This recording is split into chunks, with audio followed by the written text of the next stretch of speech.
Merci de nous retrouver sur BFM TV pour la suite de l'après-midi info. Il est 15h. Liman est entièrement débarrassé des forces russes. C'est ce qu'annonce Volodymyr Zelensky, confirmant la reprise de cette ville stratégique de l'Est de l'Ukraine.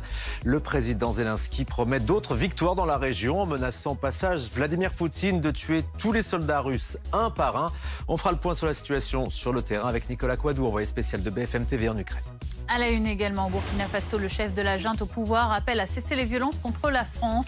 Des manifestants s'en sont pris hier et aujourd'hui encore à l'ambassade de France à Ouagadougou sur fond de coup d'État dans le pays. Une défiance vis-à-vis de la France orchestrée par l'étranger. L'analyse de nos invités spécialistes dans ce journal. Les députés reprennent le chemin de l'Assemblée, une rentrée parlementaire qui aura lieu demain avec au programme des dossiers chauds pour le gouvernement. Les oppositions sont déjà remontées à bloc, notamment avant la réforme des retraites. Le décryptage d'Alexis Cuvillier du service politique dans cette édition. Et puis, 2 ans après le passage de la tempête Alex, les habitants des vallées de la Roya et de la Vésubie dans les Alpes-Maritimes restent coupés du monde. Malgré une lente reconstruction, le quotidien d'une dizaine d'habitants n'a pas changé. À Saint-Martin-Vésubie, une commémoration de ces intempéries meurtrières a eu lieu à la mi-journée.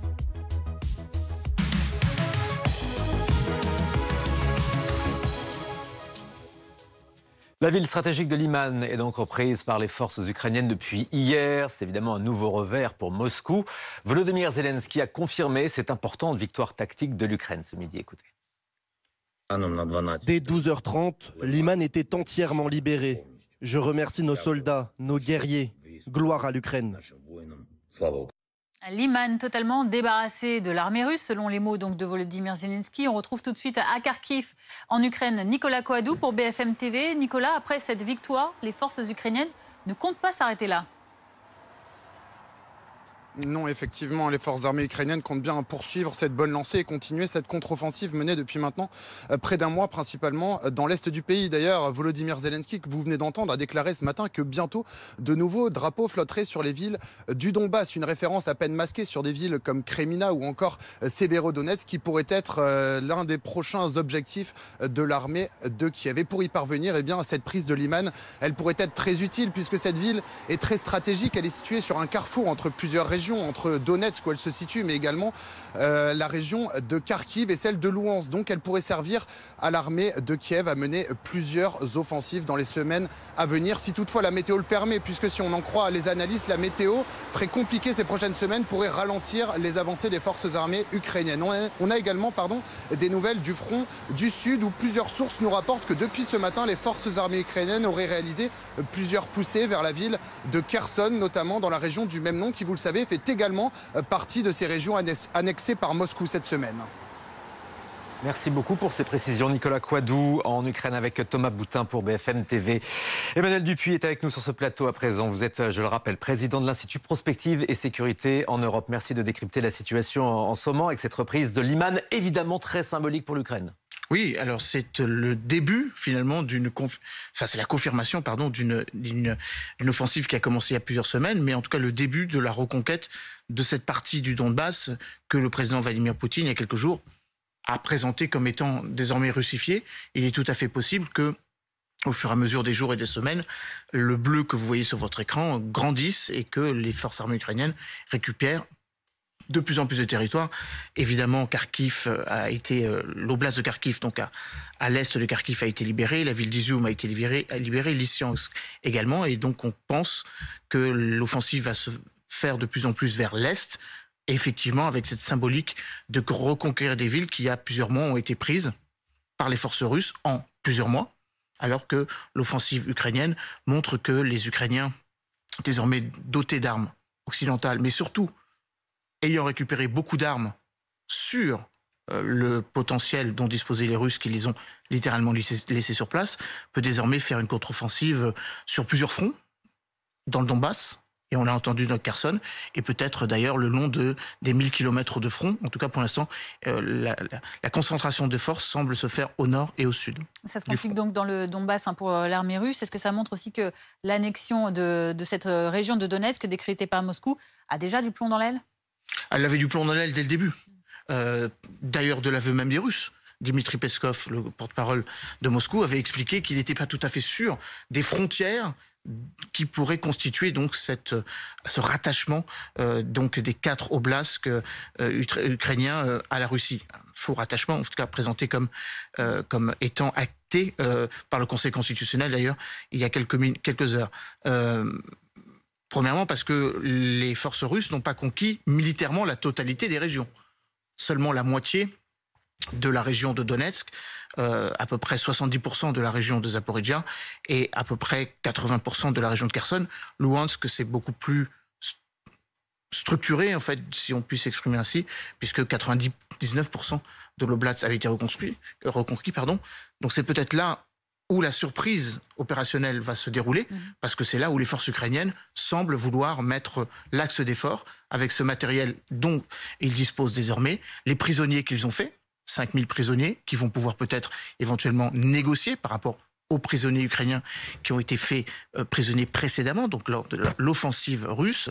Et puis bien évidemment la dimension très symbolique de villes ukrainiennes qui sont supposées avoir voté le rattachement à la Russie, mais qui deviennent désormais, ou qui redeviennent ukrainiennes avec le drapeau ukrainien qui remplace le drapeau russe qui avait été érigé peu de temps finalement. Victoire stratégique de l'Ukraine, on le comprend bien. Alors dès hier soir, Volodymyr Zelensky s'est largement félicité de la reprise de Liman, avec un discours, vous allez l'entendre, très belligérant contre les Russes. Tant que vous n'aurez pas tous résolu le problème avec celui qui a tout commencé, qui a déclenché cette guerre insensée de la Russie contre l'Ukraine, vous serez tués un par un, comme des boucs émissaires. Parce que vous ne voulez pas admettre que cette guerre est une erreur historique pour la Russie. Changement de ton très martial, Emmanuel Dupuis, on l'a entendu dans les mots de Volodymyr Zelensky, le président ukrainien qui s'est d'ailleurs entretenu ce dimanche, on l'a appris, avec le président Emmanuel Macron. Ils se sont notamment parlé de cette annexion illégale par la Russie de ces 4 territoires. Ils ont parlé de la situation à Zaporijia notamment aussi. Donc le lien se poursuit et puis cette affirmation de l'aide française à l'Ukraine. Oui, le président Emmanuel Macron avait évoqué le fait que l'effort financier et l'effort de soutien militaire, matériel allait continuer. D'ailleurs, les Ukrainiens insistent sur le fait que, au-delà des 18 canons César que la France a livrés, il en fallait d'autres. Et ils ont réclamé, avec beaucoup de guillemets, une quinzaine. La France n'en dispose évidemment en quantité limitée. C'est quasiment 25% de notre contingent de canons que nous avons désormais livré à l'Ukraine. En tout cas, il a été confirmé lors de la discussion entre le président français et le président ukrainien que la France allait livrer sur un contrat qui avait été signé avec le Danemark. On avait vendu à partir de 2019, promis de vendre à partir de 2019, 19 Césars. Parmi ces 19 Césars, au moins 6, peut-être 12 Césars vont arriver sur le champ de bataille et c'est une bonne nouvelle. Cette aide internationale, c'est ce qui permet à la résistance ukrainienne de tenir très clairement. S'il n'y avait pas l'aide internationale, l'histoire aurait été pliée depuis longtemps. Disons que ça a largement contribué, mais il ne faut pas sous-estimer la galvanisation patriotique des forces armées ukrainiennes, qui voient bien que la mobilisation est nécessaire, que la guerre n'est pas finie, qu'ils ont reconquis que 1400 km².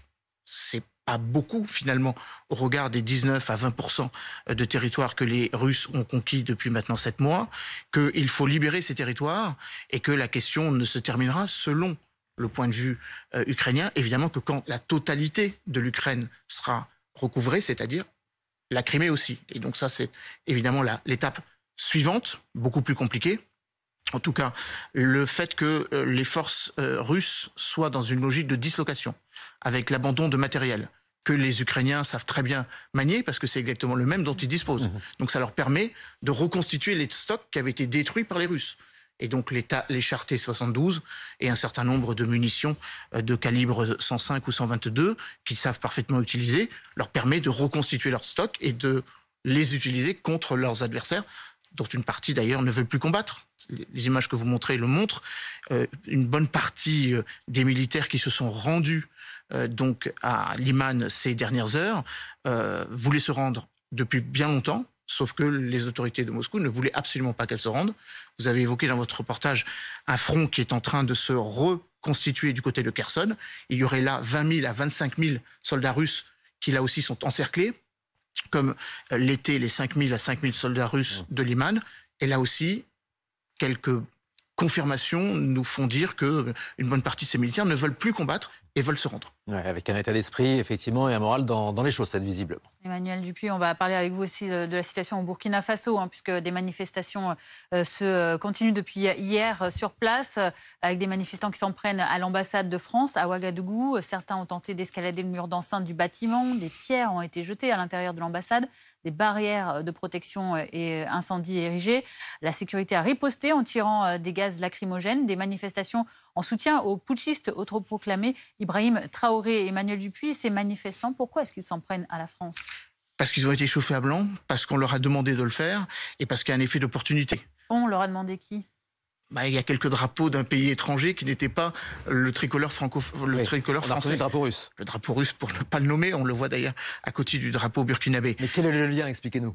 Alors, moi je pense qu'il y a un effet d'opportunité. Je ne dirais pas que les putschistes qui ont pris le pouvoir, je rappelle quand même pour les téléspectateurs qu'il s'agit d'un putsch contre un précédent putsch. Oui. Donc en janvier de l'année dernière, où le colonel Paul-Henri Damiba avait ravi le pouvoir et donc avait chassé Roch Christian Marc Caboret. Alors là, il s'agit d'une génération d'officiers plus jeunes.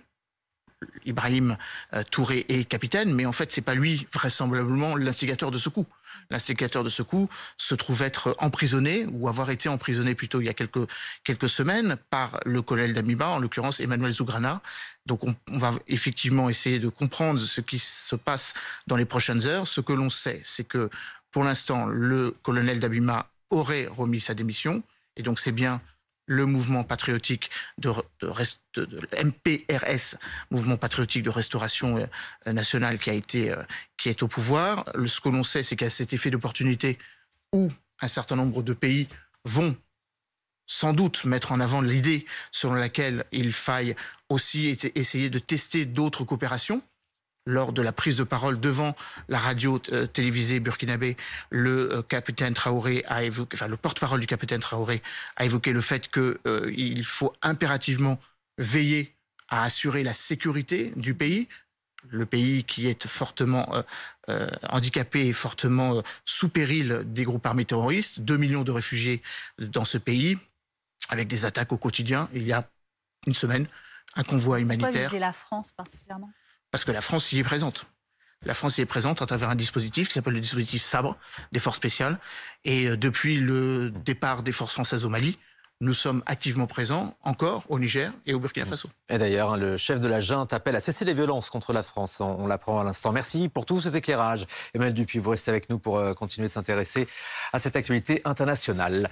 En France, on revient maintenant à l'affaire Quatennens qui continue. On l'a appris hier. La femme du député de la France Insoumise a déposé une nouvelle main courante contre lui. Elle se plaint notamment de harcèlement après avoir reçu un nombre important de SMS. On rappelle que le couple est en instance de divorce. On va voir tout ça en détail avec Aurore Villemur. Samedi dernier, le 24 septembre, Céline Quatennens, l'épouse du député Adrien Quatennens, se présente au commissariat de Lille et dépose une nouvelle main courante à l'encontre de son mari. Elle accuse de l'avoir harcelée, d'avoir tenté de la joindre par SMS à plusieurs reprises avec insistance. Céline Quatennens avait pourtant déjà signalé son époux pour des violences qu'il avait en partie reconnues. Le député avait avoué avoir giflé sa femme il y a 1 an. Ça veut dire que depuis cette main courante, depuis cette médiatisation, Adrien Quatennens, il a continué d'envoyer des SMS à son épouse, puisque c'est ça en fait que reproche la main courante. Elle reproche à Adrien Quatennens d'avoir continué à envoyer un très très grand nombre de messages à Céline Quatennens, qui s'est sentie harcelée et qui donc a décidé pas de porter plainte, mais quand même de déposer une main courante. De nombreux SMS que l'avocate d'Adrien Quatennens reconnaît, mais elle assure que leur contenu ne pose aucun problème. Cette nouvelle main courante se borne à évoquer des SMS transmis par mon client dans le cadre de leur séparation et dont il a été confirmé qu'ils ne contiennent aucun message à caractère malveillant ou menaçant. Selon son avocate, le député a été entendu lundi dernier au commissariat de Lille dans le cadre de l'enquête pour violence conjugale qui le vise. Peu après le dépôt de la première main courante, l'élu du Nord s'était mis en retrait de ses fonctions au sein du parti de la France Insoumise. Xavier Bertrand s'est exprimé sur la question de cette gestion de crise par la France Insoumise. C'était tout à l'heure dans BFM Politique. Ça montre qu'il y a un sujet aujourd'hui sur lequel personne ne reviendra en arrière. C'est la question du respect des femmes, de l'égalité homme-femme, de l'intégrité des femmes. Ce sujet-là, Aujourd'hui, celui qui pense qu'on reviendra en arrière, que cette parole pourrait être étouffée, il n'a rien compris. Mais Xavier Bertrand, en termes d'exemple... Mais pour le reste, tribunaux judiciaires, c'est ça qui doit s'appliquer. Alors, c'est dans ce contexte que l'Assemblée nationale va reprendre ses travaux demain. Une rentrée parlementaire qui s'annonce explosive avec de nombreux sujets chauds pour le gouvernement. Et tout ça devrait un petit peu revigorer les oppositions, Alexis Cuvillier. Et en premier lieu, ces oppositions de gauche qui ont un grand besoin, évidemment, de tourner la page de ces affaires pour revenir au sujet de fond. Et ça commencera dès demain avec la réforme de l'assurance chômage, texte très important pour l'exécutif. Emmanuel Macron a beaucoup pointé ces derniers mois la pénurie de main-d'œuvre qui touche certains secteurs professionnels en France.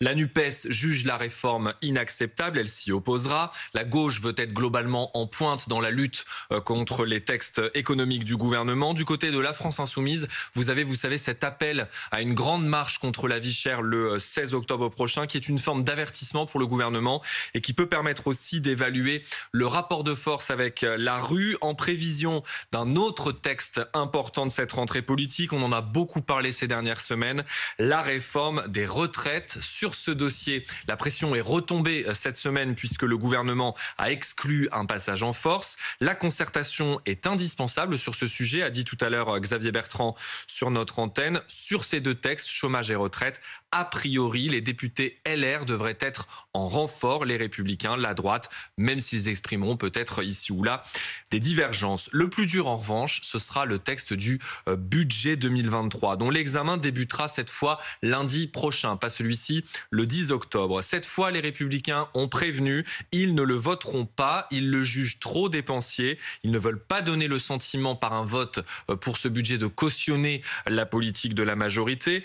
Dans cette situation, sauf surprise, la suite, elle semble déjà écrite. Ça sera un recours au 49.3. Des motions de censure qui seront donc déposées. Elles ont peu de chances d'être adoptées. Les mêmes Républicains ne veulent pas donner l'impression de bloquer le pays. Et une alliance de la NUPES avec le Rassemblement national semble très peu probable. Je ne voterai pas de motion de censure qui viendrait du Rassemblement national, a dit ce midi sur France 3 l'écologiste Sandrine Rousseau. Mais il y a des avis différents sur cette question au sein même de l'hémicycle. Le gouvernement va devoir donc veiller à ne pas trop braquer ses opposants. Merci, ce sera donc affaire à suivre dès demain. Merci Alexis Cuvillier pour ces précisions.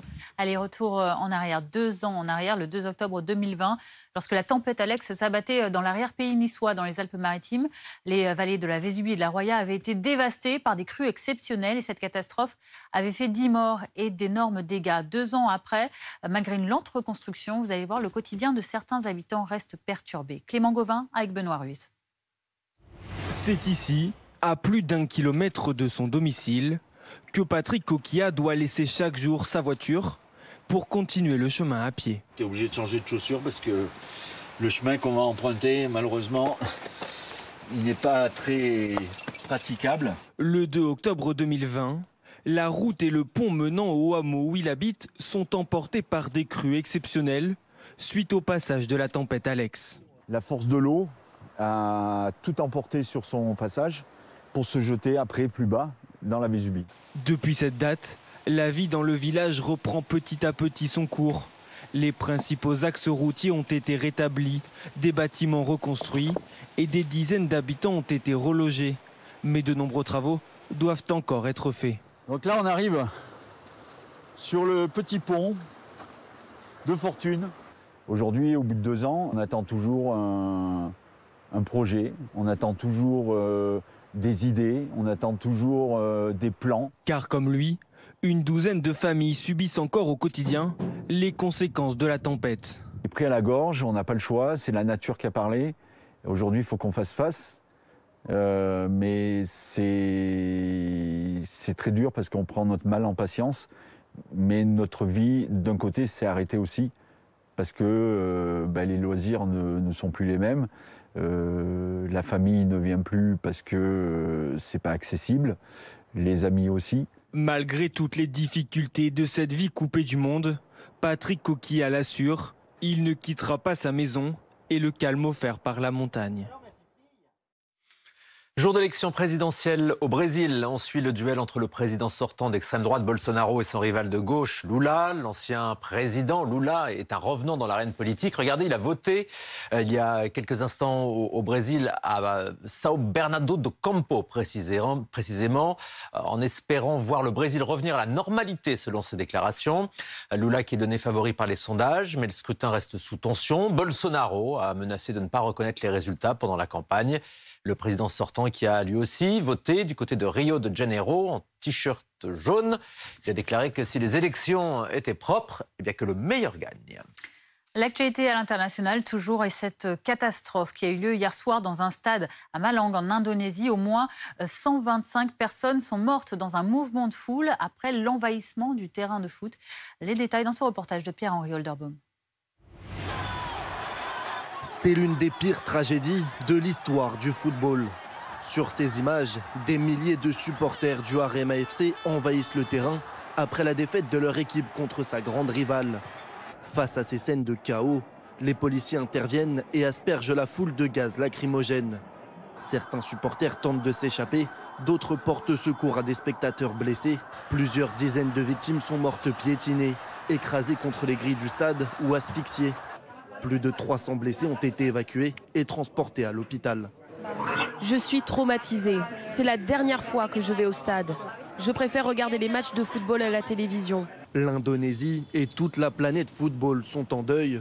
Le président de la FIFA, Gianni Infantino, a adressé ses condoléances aux familles des victimes. C'est une tragédie, au-delà de l'imaginable. C'est un jour noir pour tous ceux qui aiment le football. Aux alentours du stade, ce camion de police calciné ou encore une voiture totalement brûlée. Le président indonésien a ordonné l'ouverture d'une enquête. J'ai spécialement demandé au chef de la police d'enquêter et d'aller au fond de cette affaire. De plus, j'ai également ordonné à l'association de football d'Indonésie d'arrêter temporairement les matchs de Ligue 1 jusqu'à ce que les évaluations et les améliorations des procédures de sécurité soient terminées. Je regrette cette tragédie et j'espère que c'est la dernière tragédie qui se produira dans le football indonésien. Depuis ce matin, les Indonésiens viennent rendre hommage aux victimes devant le stade. Restez avec nous sur BFM TV. L'après-info continue dans un instant avec un nouveau point sur la situation en Ukraine et la ville de Liman, reprise par les forces ukrainiennes. Une victoire pour le président Zelensky.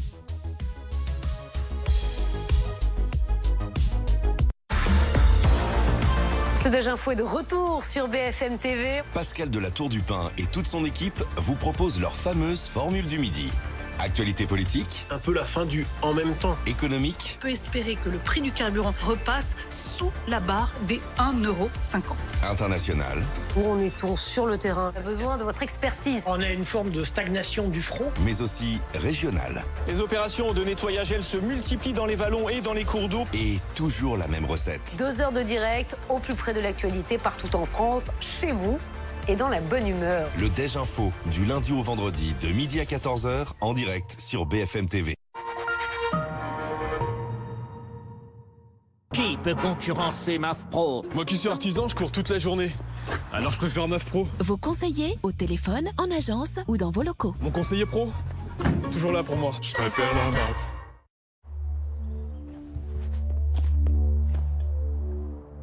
Looks like we made it. Moins d'émissions de CO2, moins de consommation de carburant. Mais c'est quand même bien de ne pas s'en servir tout le temps. Renault Captur E-Tech Full Hybride, jusqu'à 40% d'économie de carburant. Renault Captur E-Tech Full Hybride Fast Track, encore plus équipé et disponible sous 30 jours. Portes ouvertes du 13 au 17 octobre. Propriétaire ou bailleur, en isolant et ravalant votre maison par l'extérieur à partir de 79 € par mois. Restez au frais l'été et au chaud l'hiver. Baissez vos factures de chauffage jusqu'à moins 75%. Inscrivez-vous vite sur groupeverlaine.com ou appelez le 36 20 et dites Groupe Verlaine. Groupe Verlaine, on t'aime. En scannant ce QR code juste ici, vous allez découvrir à quoi vous ressembleriez avec des kilos en moins. Grâce à Comme J'aime, c'est possible. Vous vous êtes déjà demandé à quoi vous ressembleriez avec 10 kilos de moins, 20 kilos de moins ou 30 kilos de moins? C'est ultra simple. Vous prenez votre téléphone portable, vous ouvrez l'appareil photo, vous scannez le QR code juste ici et dans 2 minutes, Comme J'aime vous fera découvrir votre future silhouette avec des kilos en moins. C'est simple, c'est gratuit et c'est sans engagement. Scannez le QR code juste ici ou rendez-vous sur commej'aime.fr. commej'aime.fr. Des lignes parfaites, une très très belle occasion. Ouais. Fait très neuve. Hein. Vous pensez que c'est possible de me faire une petite rayure? Pardon, une? Juste ici, ou là. J'ai dit à mon mari que j'ai acheté une occasion et là, il va jamais me croire. Chez Écart, nos occasions ne ressemblent pas à des occasions. Avec des véhicules révisés et garantis jusqu'à 36 mois, trouvez l'occasion parfaite sur écart.fr. Chez Ixina, pour fêter notre anniversaire, on vous offre jusqu'à 6 électroménagers sur votre nouvelle cuisine. Ixina, oui à vos rêves. Bonjour, je suis votre algorithme. Je sais à quelle fréquence vous faites du sport, le plat que vous allez commander. Je connais même votre prochaine envie. Non, j'en doute. Nouvelle Alfa Romeo Tonale hybride. Live unpredictably. Mais dis donc, t'es plein d'énergie en ce moment. Bourré d'énergie! Groupe Verlaine m'a installé une centrale photovoltaïque de 3 kg au prix de 7 900 €. Du coup, je produis et je consomme maintenant ma propre électricité. Youhou! Inscrivez-vous vite sur groupeverlaine.com ou appelez le 3620 et dites Groupe Verlaine. Groupe Verlaine, on t'aime.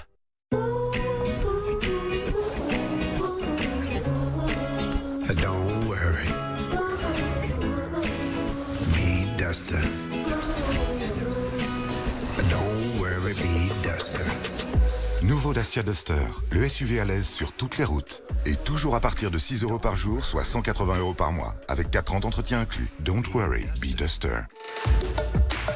Pendant les jours essentiels du 13 au 17 octobre, la nouvelle gamme Dacia est disponible à la commande. Intelligente, autorégulée et automatique. Ma piscine Magiline devient connectée au son de ma voix. Balnéo. Et obéissante du bout de mes doigts. Fini les contraintes. Les vacances à domicile.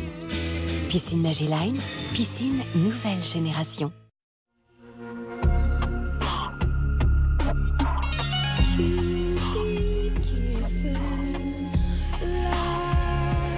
Créer l'extraordinaire. Alien Goddess et la nouvelle eau de parfum intense. Mugler. La météo avec Best Western Hotels & Resorts, des hôtels uniques pour voyager, se ressourcer et s'évader. La météo avec la clinique du tapis. Redonnez vie à vos tapis anciens grâce à nos procédés uniques de nettoyage et restauration premium. lacliniquedutapis.fr. Faites le plein d'énergie en regardant la météo avec Groupe Verlaine. Installation de centrales photovoltaïques pour produire gratuitement sa propre électricité.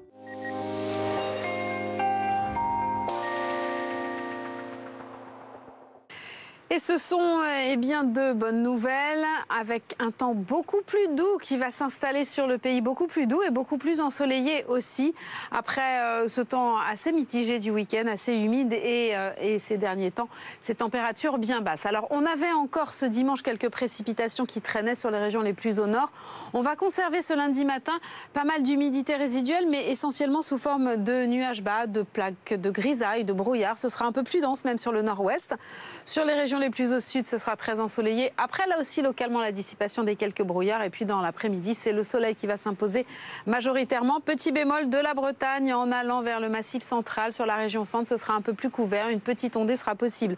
Et puis, les températures, eh bien, elles évoluent eux aussi. Elles grimpent. En matinée, ce sera très contrasté. Toujours 6 à Lille, à Aurillac, 16 degrés dans le même temps sur le littoral méditerranéen. Il fera 12 à Paris, 12 à Dijon, 14 degrés à Rennes. Et dans le courant de l'après-midi, eh bien, les températures resteront très agréables sur l'ouest, surtout sur le sud-ouest notamment. Et sur le golfe du Lion, ce sera presque estival avec 28 degrés. Un coup d'œil à ce qui vous attend par la suite. Pour la journée de mardi, on aura Là aussi, globalement, un temps très ensoleillé. Malheureusement, près des côtes de la Manche, on aura ces nuages plus nombreux. Localement, quelques bruines possibles. Les températures qui seront stationnaires, qui vont même grimper encore. Regardez, à partir de mercredi. Mercredi, toujours ces nuages et ces pluies bloqués sur la pointe bretonne, la pointe du Cotentin. À l'avant, un ciel un peu plus chargé, mais partout ailleurs, c'est du soleil. Et ce sera, a priori, encore un temps très calme et souvent très ensoleillé pour la journée de jeudi. Les températures pourraient baisser un petit peu au nord. C'était la météo avec Best Western Hotels & Resorts. 300 hôtels, 3, 4 et 5 étoiles partout en France. C'était la météo avec la clinique du tapis. Redonnez vie à vos tapis anciens grâce à nos procédés uniques de nettoyage et restauration premium. Lacliniquedutapis.fr. C'était la météo avec Groupe Verlaine. Sortez de la précarité énergétique en isolant votre maison par l'extérieur avec Groupe Verlaine. Groupeverlaine.com. 15h30, bienvenue à vous si vous regardez l'après-info sur BFM TV à la une de l'actualité de ce journal. Nouvel échange téléphonique entre Emmanuel Macron et Volodymyr Zelensky. L'entretien a eu lieu aujourd'hui. Le président français a réitéré son soutien à l'Ukraine pour l'aider à retrouver sa souveraineté et son intégrité territoriale après l'annexion jugée illégale de 4 régions par la Russie. Pendant ce temps, sur le terrain, Liman est entièrement débarrassé des forces russes. Ce sont les mots de Volodymyr Zelensky à la mi-journée qui confirment la reprise de cette ville stratégique de l'Est de l'Ukraine. Le président ukrainien promet par ailleurs d'autres victoires dans la région et menace Vladimir Poutine de tuer tous les soldats russes un par un. Décryptage avec nos invités et nos experts dans un instant. Un bon plan en faveur du pouvoir d'achat. De plus en plus de supermarchés proposent de transformer les petites pièces jaunes qui traînent au fond de votre porte-monnaie en bons d'achat. La machine s'appelle l'Eurocycleur. Reportage à suivre dans un magasin d'ici les Moulineaux. Et puis au Brésil, les deux principaux candidats à la présidentielle ont voté. Le scrutin s'est ouvert à 13h, heure de Paris. Le président sortant Bolsonaro regardait à voter à Rio de Janeiro en déclarant que le meilleur gagne. Son adversaire Lula a également voté, lui, à São Bernardo do Campo. Scrutin sous haute tension, on vous explique. Dès 12h30, Liman était totalement libéré en Ukraine. Le président Zelensky a publié une nouvelle vidéo ce dimanche. Il y remercie ses troupes pour la reprise hier de la ville stratégique à l'est du pays, marquant ainsi un nouveau revers pour l'armée russe sur le terrain. Alors si la contre-offensive ukrainienne se poursuit avec succès, les prochaines semaines seront cruciales pour les deux armées, en cause la Rasputitsa, le temps des mauvaises routes en russe. Elle est attendue cet automne. La Rasputitsa, effectivement, ce phénomène météo qui transforme 2 fois par an le sol en véritable boue gluante. Ce sera un défi de taille sur le plan militaire. Il reste donc un mois aux forces ukrainiennes pour prendre un maximum de terrain. Milan Argelas, Guillaume Barki. Des drapeaux russes jetés par les Ukrainiens. Image symbole dans cette ville de Liman, reprise hier aux armées russes. Menacés de se faire encercler, nos troupes ont été retirées de Krasny Liman vers des lignes plus favorables. Prise importante, devenue un point stratégique de la présence russe à l'est. Prochaine ville sur la route de cette contre-offensive, Donetsk, ville de la région du même nom, annexée par la Russie. Mais le temps presse, les pluies reviennent, la terre se transforme en boue et freine l'avancée des tanks. Les deux camps pourraient alors se figer dans une guerre de position. Nom de ce phénomène, la Rasputitsa. Le froid de l'hiver, qui commence à poindre, pourrait lui aussi geler le conflit. Le général Hiver n'est pas très favorable, même aux Ukrainiens. Ils le disent eux-mêmes. Alors on dit oui, mais ils attendent un Stalingrad, ils sont capables, eux les Ukrainiens, de passer l'offensive sur un sol gelé. C'est pas tout à fait juste parce que les troupes sont quand même relativement fatiguées, même si elles sont renouvelées. Donc il y a quand même la question de la saison, donc il faut aller vite. Selon plusieurs spécialistes, ce phénomène ne laisserait qu'une fenêtre d'1 mois aux Ukrainiens pour reprendre leur territoire cette année. Védrine, vous êtes politologue et rédacteur en chef du journal d'opposition russe Russian Monitor. On vient de nous expliquer ce que c'était cette Rasputitsa. L'armée russe va-t-elle peut-être tirer profit de cette trêve obligatoire que va imposer cette Rasputitsa pour essayer quand même de revenir un petit peu dans le jeu après ces déroutes successives? Écoutez, c'est pas un problème de temps, c'est un problème d'organisation. L'armée russe, elle n'est pas organisée de façon optimale face à une armée ukrainienne qui, elle, est déjà passée dans des standards occidentaux otaniens. Donc l'armée russe, même si on met plus de personnes, même si on attend 3 mois de plus, c'est une culture militaire qui est à changer pour l'armée russe. Et ça, c'est pas l'hiver qui va permettre tous ces changements. Cette armée russe, en fin de compte, on a cru qu'elle avait changé après 2008, après la guerre géorgienne, mais elle n'a changé en rien, elle est toujours archaïque. on aura beau mettre plus d'hommes, attendre 3 mois, les problèmes seront les mêmes. C'est un problème de commandement. Oui, parce que pour le moment, ça ne fonctionne pas très bien. On l'a vu avec la reprise de Liman. Concrètement, les soldats russes se sont retrouvés piégés par la résistance ukrainienne. Mais ce sont aussi des soldats, en plus d'un problème, je dirais, de management, nous avons un problème aussi de motivation. Ce sont des soldats qui ne sont pas motivés, qui ne savent pas pourquoi ils combattent, qui ne veulent pas mourir pour Poutine. C'est pour ça que vous avez ces désertions, etc. Mais la motivation, plus le mauvais management, explique... Le manque de motivation plus le mauvais management explique la déroute. On en vient à présent à ce nouveau coup de fil, cet échange téléphonique entre Emmanuel Macron et Volodymyr Zelensky. Il a eu lieu aujourd'hui. Le président français qui a notamment réitéré son soutien à l'Ukraine pour l'aider à retrouver sa souveraineté, son intégrité territoriale après l'annexion illégale de ces 4 provinces ukrainiennes par la Russie. Le président français qui a également parlé de la situation à Zaporijjia avec son homologue ukrainien. Le contact reste très fort entre les deux présidents. Est-ce que le soutien de la France à l'Ukraine va pouvoir durer comme ça longtemps, notamment en ce qui concerne l'envoi d'armes? Bon, alors premièrement, le contact et je dirais le contact humain entre le président Zelensky et le président Macron sont réels. Il y a une entente, c'est 2 jeunes présidents qui sont de la même génération, donc il y a un véritable contact positif. Maintenant, pour le soutien à long terme, oui, je pense qu'on n'a pas le choix que de soutenir à long terme. Au niveau des armes, on a déjà donné, mais l'armée française doit aussi garder son armement. Et là, on a un problème de stock. On a un problème de stock, donc il va falloir produire des armes. Et ça, c'est la nouvelle loi de programmation qui a augmenté de 3 milliards, etc., qui devrait peut-être le permettre si l'inflation ne galope pas trop. Donc là, on a ce problème donc, de continuer à livrer les armes. Cette amitié entre les deux présidents, elle va rester. Et il y a aussi une autre variable, c'est la résilience. Cet hiver, est-ce que les peuples européens et le peuple français va être capable de continuer à faire des efforts et à payer un peu plus la facture d'électricité, de gaz et certains produits alimentaires?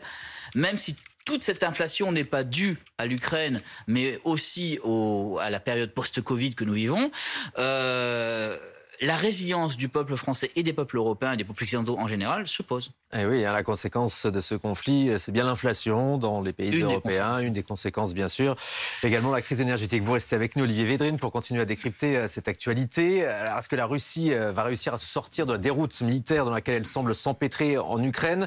En tout cas, le dirigeant de la République russe de Tchétchénie, lui, a bien sa petite idée sur la question. On va retrouver immédiatement Jean-Didier Revoin. Vous êtes notre correspondant en Russie.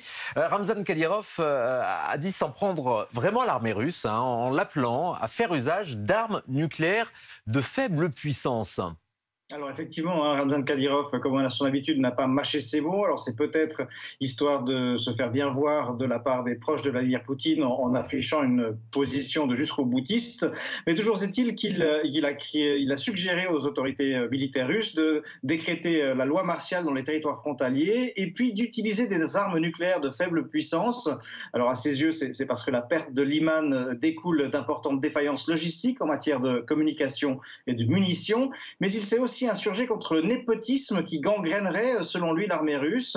Et des déclarations tonitruantes qui font suite à l'annonce du retrait des forces de la ville de Liman, ce nœud ferroviaire stratégique que les forces russes ont désormais abandonné. Alors le commandement russe a justifié cette décision par la nécessité de redéployer des hommes dans des positions plus favorables, ce qui veut dire en gros les maintenir en état de combattre et reconstituer de nouvelles lignes de défense. Jean-Didier Revoin, correspondant à Moscou pour BFM TV. Olivier Védrine, très rapidement, Kadyrov est pourtant un allié du Kremlin et là on sent une critique récurrente sur la stratégie russe adoptée en matière militaire. Alors Kadyrov, il joue le rôle de Zhirinovski. Zhirinovski étant disparu, Zhirinovski était, si vous voulez, l'agitateur, l'agite-propre, comme on dit, de Poutine à l'époque. Et Zhirinovski n'est plus, donc maintenant il y a Kadyrov. Et Kadyrov, son rôle, ça va être effectivement de temps en temps d'avoir ce côté menaçant, etc. Comme Zhirinovski l'avait. Donc il est tout à fait utilisé. Il est dans le jeu de Poutine. Merci beaucoup pour votre éclairage, Olivier Védrine. Allez, on va maintenant parler d'un tout autre sujet, votre pouvoir d'achat, avec une astuce qui va pouvoir peut-être vous aider au supermarché lors de vos prochaines courses.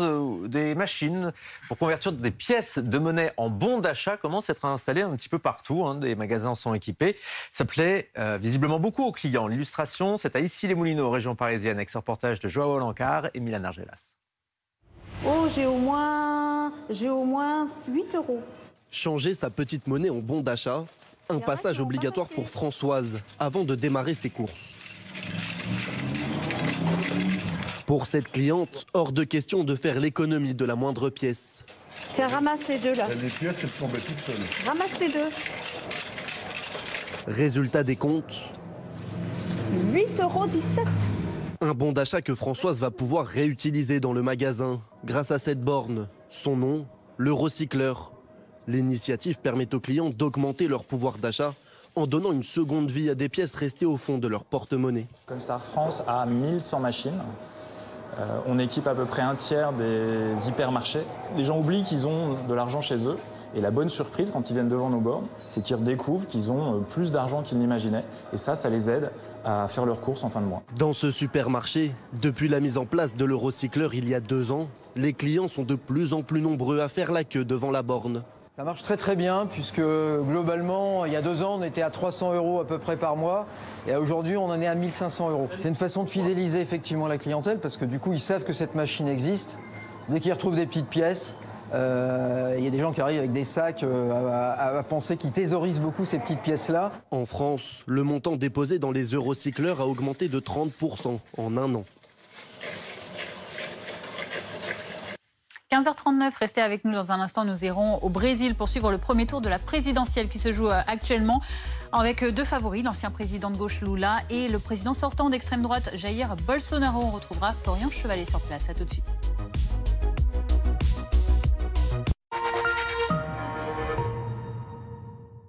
Qui peut concurrencer MAF Pro? Moi qui démarre mon entreprise, je préfère MAF Pro. Vos conseillers, au téléphone, en agence ou dans vos locaux. Ça donne confiance. Je préfère la MAF.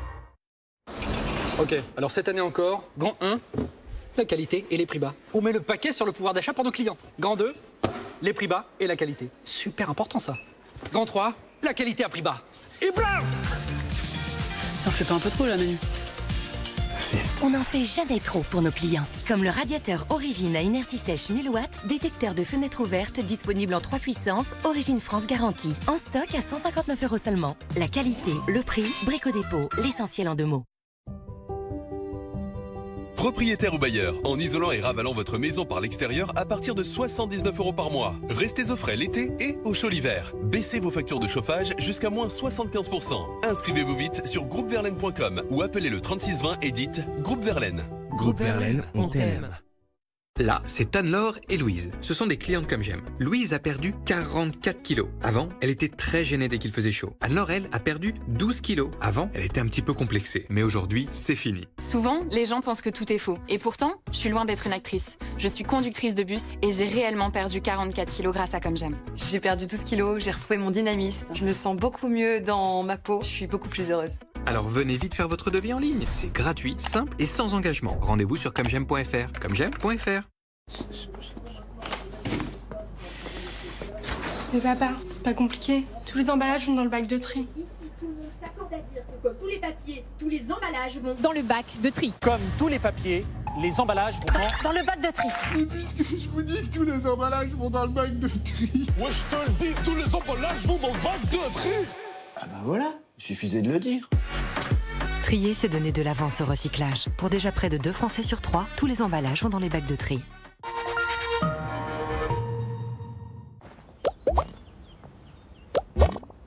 Virus, bactéries, stop.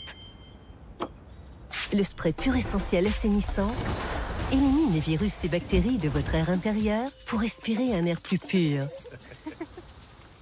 Pur essentiel assainissant, l'efficacité à l'état pur.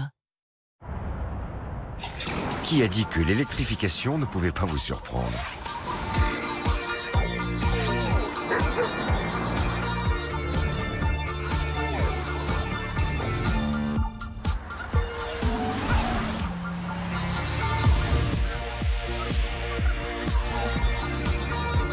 nouveau Nissan Qashqai e-Power.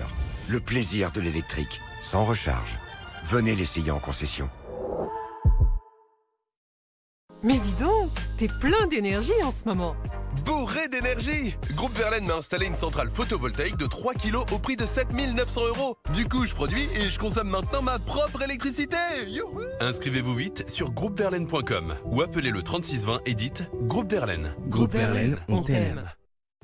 Vos cheveux ont tendance à tomber? Découvrez le shampoing anti-chute Luxéol. Enrichi en extrait de kératine, il diminue la chute de cheveux de 42%. Une formule cliniquement prouvée. Le shampoing anti-chute, disponible en pharmacie et sur luxéol.com. À découvrir parmi la gamme shampoing Luxéol.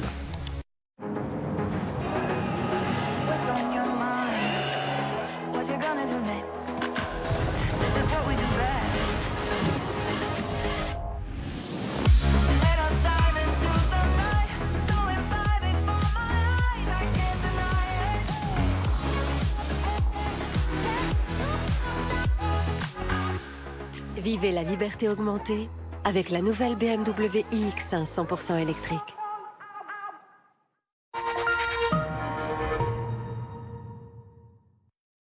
« 15h43 sur BFM TV, Liman totalement débarrassé des forces russes. Ce sont les mots de Volodymyr Zelensky ce midi qui confirment la reprise de la ville par les forces ukrainiennes depuis hier. Un nouveau revers pour Moscou et une importante victoire tactique de l'Ukraine. Par ailleurs, Volodymyr Zelensky s'est de nouveau entretenu par téléphone avec Emmanuel Macron aujourd'hui. On y revient dès le début du journal de 16h. Avant sa direction, le Brésil qui vote aujourd'hui pour le premier tour de la présidentielle. On en parle avec Anthony Bélanger sur ce plateau dans un instant. Juste avant, on va aller à Rio de Janeiro en direct, retrouver Florian Chevalet, l'envoyé spécial de BFM TV et RMC sur place. Florian, dans ce scrutin, rien n'est joué d'avance, même si Lula est donné favori des sondages. Oui, exactement. Alors, les bureaux de vote ont ouvert il y a presque 3 heures. Ici, c'est le matin à Rio. Tout se passe dans les écoles du pays. Alors, la particularité aussi ici au Brésil, c'est que le vote est électronique. En fait, chaque candidat dispose d'un numéro. Lula, c'est le numéro 13, par exemple. Bolsonaro, le numéro 22. Et lorsqu'une personne se présente pour voter, eh bien, il doit tout simplement taper le numéro du candidat qu'il a choisi sur une urne électronique. L'autre particularité, c'est que le vote est obligatoire au Brésil à partir de 18 ans, même si l'amende, si on ne se présente pas, est dérisoire, de l'ordre de 70 centimes d'euros. En tout cas, c'est un jour important ici au Brésil, puisqu'on ne choisit pas un président, mais également, pas seulement un président, mais également les députés fédéraux, les gouverneurs des 27 États et une partie des sénateurs. En tout, 27 169 candidats se présentent aujourd'hui au Brésil. Alors, il faut savoir que le président sortant, Jair Bolsonaro, a déjà voté ici à Rio de Janeiro. Son adversaire, Lula, a voté lui à Sao Paulo. Il a expliqué vouloir revenir à la normalité. Merci pour ces précisions, Florian Chevalet, depuis Rio de Janeiro avec Gladys Lafitte pour BFM TV et RMC. Anthony Bélanger est avec nous, consultant politique international de BFM TV. Quels sont concrètement les enjeux de cette élection entre donc deux favoris, on va dire, un ancien président de 2003 à 2011, Lula, qui a été condamné pour corruption et blanchi. Et blanchi, exactement, et le président sortant d'extrême droite, Bolsonaro. On ne peut pas imaginer opposition, élection plus étirée que cette élection-là, puisqu'en fait les deux candidats sont vraiment à l'opposé l'un de l'autre. Lula fait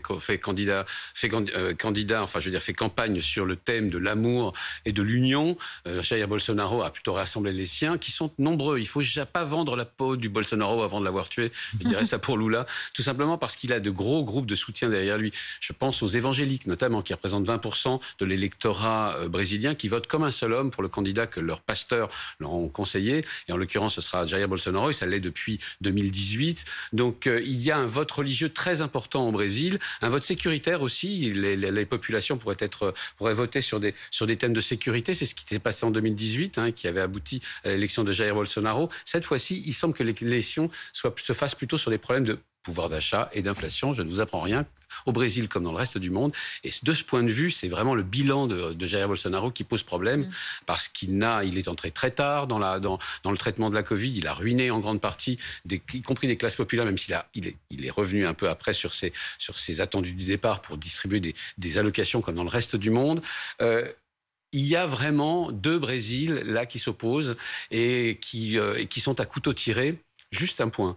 Lula da Silva, qui est un homme de 77 ans, qui se présente, on l'a déjà dit, qui a déjà été président 2 fois, qui se présente encore une fois.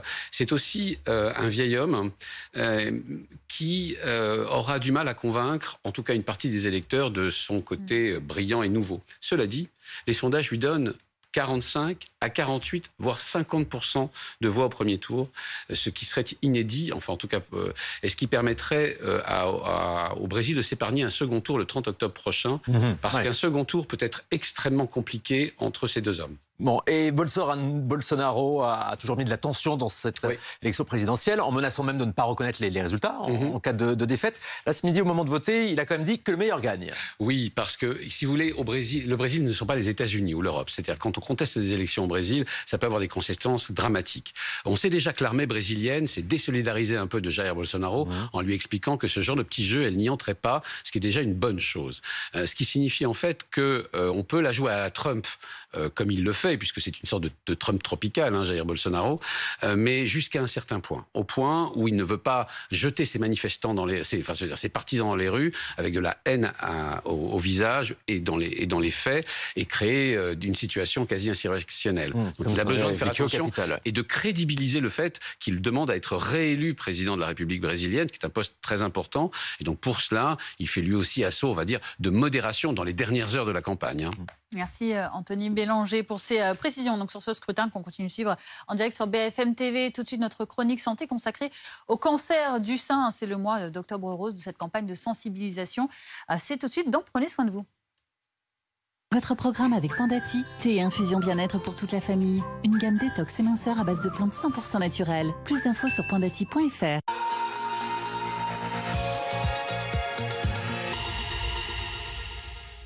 À la une ce dimanche, Octobre Rose, ce mois consacré à l'information sur le cancer du sein et à la collecte des fonds pour aider la recherche dans ce domaine. Une femme sur 8 risque en effet d'être atteinte par un cancer du sein dans sa vie. Pour en parler, pour préciser les choses, avec nous Corinne. Corinne, vous avez été atteinte et touchée par la maladie. Et puis le docteur Anne-Vincent Salomon, vous êtes le directeur du département pathologie à l'Institut Curie à Paris, qui est un grand centre qui gère les cancers du sein. Alors, première question, Corinne, toute simple. Comment vous vous êtes rendu compte? Comment vous avez vu?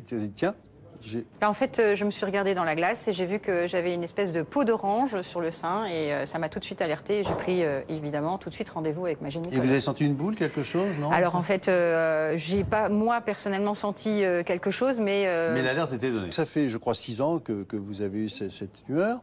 Est-ce que vous êtes suivi toujours? Parce qu'on peut se dire, c'est au bout de 6 ans. Tout à fait. En fait, je fais une analyse et des mammographies. Une fois par an, je fais une mammographie et puis je suis suivie par mon oncologue tous les 6 mois. Est-ce que vous faites des choses dans la vie courante qui peuvent aider aussi au fait de bien vous porter? Oui, grâce au programme actif de Curie, j'ai appris des éléments importants sur la nutrition, le fait de faire du sport. Et donc, du coup, je continue ce programme moi-même, en fait, et ça fonctionne très bien. Parce que ça diminue la récidive?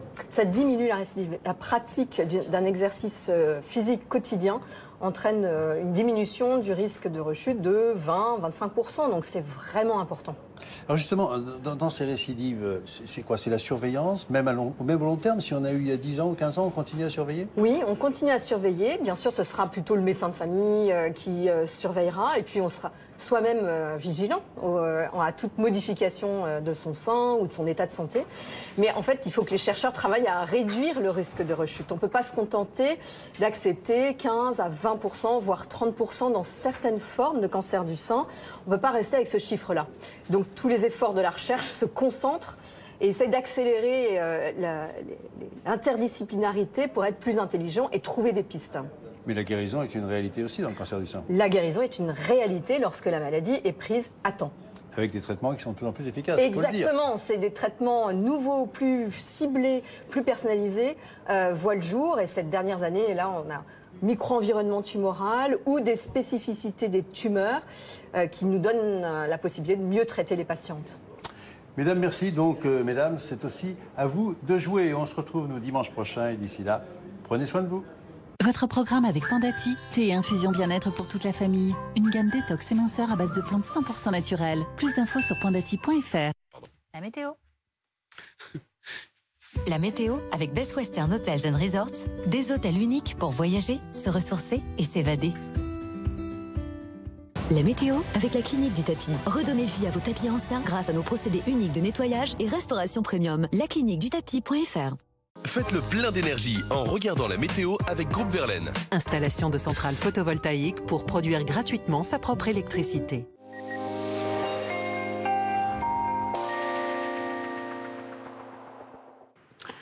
Après l'humidité de ce week-end sur les régions du Nord notamment, on va retrouver quand même, c'était prévu, ça se confirme, une belle amélioration. Côté ciel et côté température aussi. Donc vous le voyez, les précipitations de ce dimanche sur les régions les plus au nord vont finalement finir d'évacuer le pays. On retrouvera au lever du jour quand même beaucoup d'humidité résiduelle, mais essentiellement sous forme de brouillard, de nuages bas, de plaques de grisaille. Ce sera même un petit peu plus couvert sur le nord-ouest, beaucoup d'éclaircies. Mais là aussi, localement, il faudra attendre la dissipation de la grisaille sur les régions les plus au sud. Et puis l'amélioration se confirme. Donc dans l'après-midi, sur les 3/4 du pays, à signaler quand même petit bémol, toujours de la Bretagne jusque sur la région centre, en allant sur le Massif central, ce sera un peu plus couvert. Vos températures très contrastées au lever du jour demain matin. 6 à Lille, à Aurillac également, et dans le même temps 16 degrés sur le littoral méditerranéen. Mais 12 à Paris, 12 à Dijon, ça remonte, 12 au Mans, 14 degrés à Rennes, 13 degrés sur la côte aquitaine. Dans l'après-midi, les températures seront stationnaires. On pourra parler de grande douceur sur le sud-ouest, voire même de températures estivales, toujours sur le golfe du Lion, avec 28 degrés. Ce sera pour Perpignan. C'était la météo avec Best Western Hotels & Resorts. 300 hôtels, 3, 4 et 5 étoiles partout en France.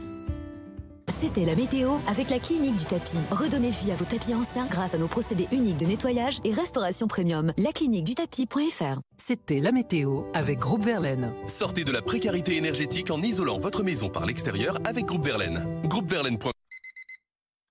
Il se lève tôt pour que vous soyez les premiers informés. Bonjour Adeline. Bonjour Christophe, bonjour à tous. Dès 6h sur BFM TV. Pendant quelques heures, un déluge de pluie. Comment réduire sa consommation d'énergie? Rien n'est interdit. Et surtout pas la bonne humeur. Première édition, du lundi au vendredi, de 6h à 8h30 en direct sur BFM TV.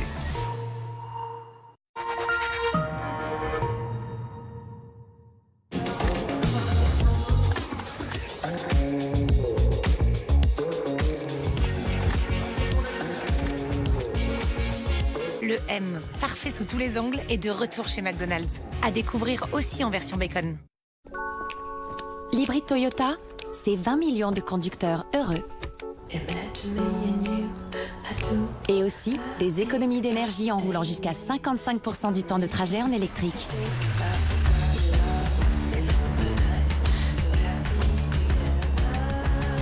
En ce moment, la Toyota Yaris hybride est à partir de 189 € par mois, entretien inclus et sans condition.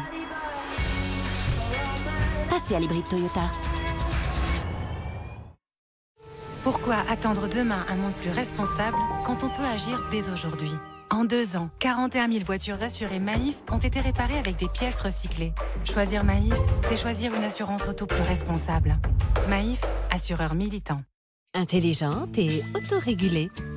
Ma piscine Magiline devient connectée au son de ma voix. Balnéo. Et obéissante du bout de mes doigts. Piscine Magiline, piscine nouvelle génération. Aujourd'hui, je me sens très bien. Une métamorphose. Chenille, qu'est devenu un papillon? Mon entourage a été bluffé. On me reconnaissait ou on me reconnaissait pas? C'est bien Cécile? Oui, c'est Cécile. Tu peux toucher, c'est Cécile. 57 kilos. Qui l'aurait dit? Ça, c'était avant le programme Comme J'aime. Et maintenant? Alors venez vite faire votre devis en ligne. C'est gratuit, simple et sans engagement. Rendez-vous sur commejaime.fr. Commejaime.fr. Moi qui l'aime tant, je restais grisée, sans volonté, sous ses yeux. Roche-Beaubois, French Art de Vivre.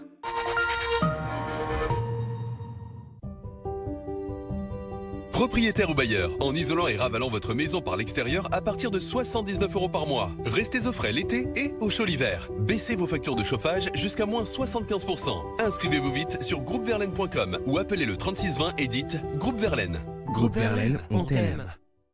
Seule la mer est aussi accueillante. Seule la mer vous dévoile la magie des Émirats, les secrets de l'Égypte et les couleurs des Caraïbes. Seule la mer, seule MSC Croisière. Embarquez pour un bel hiver à prix doux. MSC Croisières.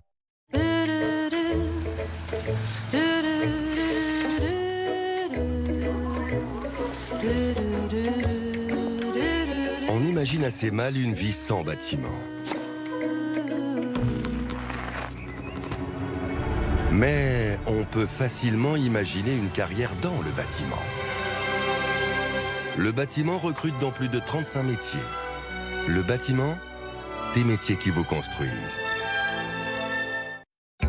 On dit de vous que vous êtes trop grand, ou bien trop petit, que vous manquez de caractère, ou bien de charme.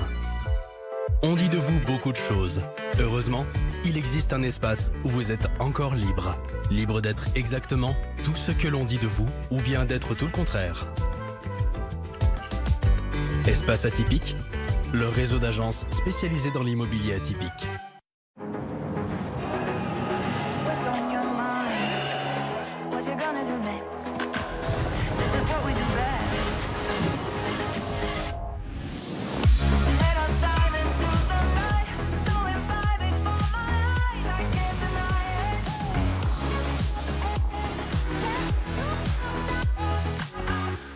Vivez la liberté augmentée avec la nouvelle BMW iX1 100% électrique.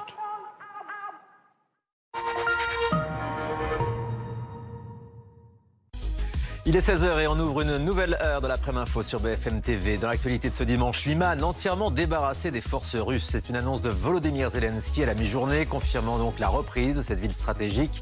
Le président ukrainien qui s'est de nouveau entretenu par téléphone avec Emmanuel Macron. Le président français réitère son soutien à l'Ukraine pour retrouver sa souveraineté et son intégrité territoriale. Au Burkina Faso, le chef de la junte au pouvoir appelle à cesser les violences contre la France. Les manifestants s'en sont pris hier et aujourd'hui encore à l'ambassade de France à Ouagadougou sur fond de coup d'État dans le pays. Une défiance vis-à-vis de la France orchestrée par l'étranger. L'analyse dans un instant avec Anthony Bélanger sur BFM TV. Et puis les députés reprennent le chemin de l'Assemblée, rentrée parlementaire demain avec au programme des dossiers chauds pour le gouvernement, la réforme de l'assurance chômage ou encore la réforme des retraites. Les oppositions sont déjà remontées à bloc. L'analyse d'Alexis Cuvillier du service politique.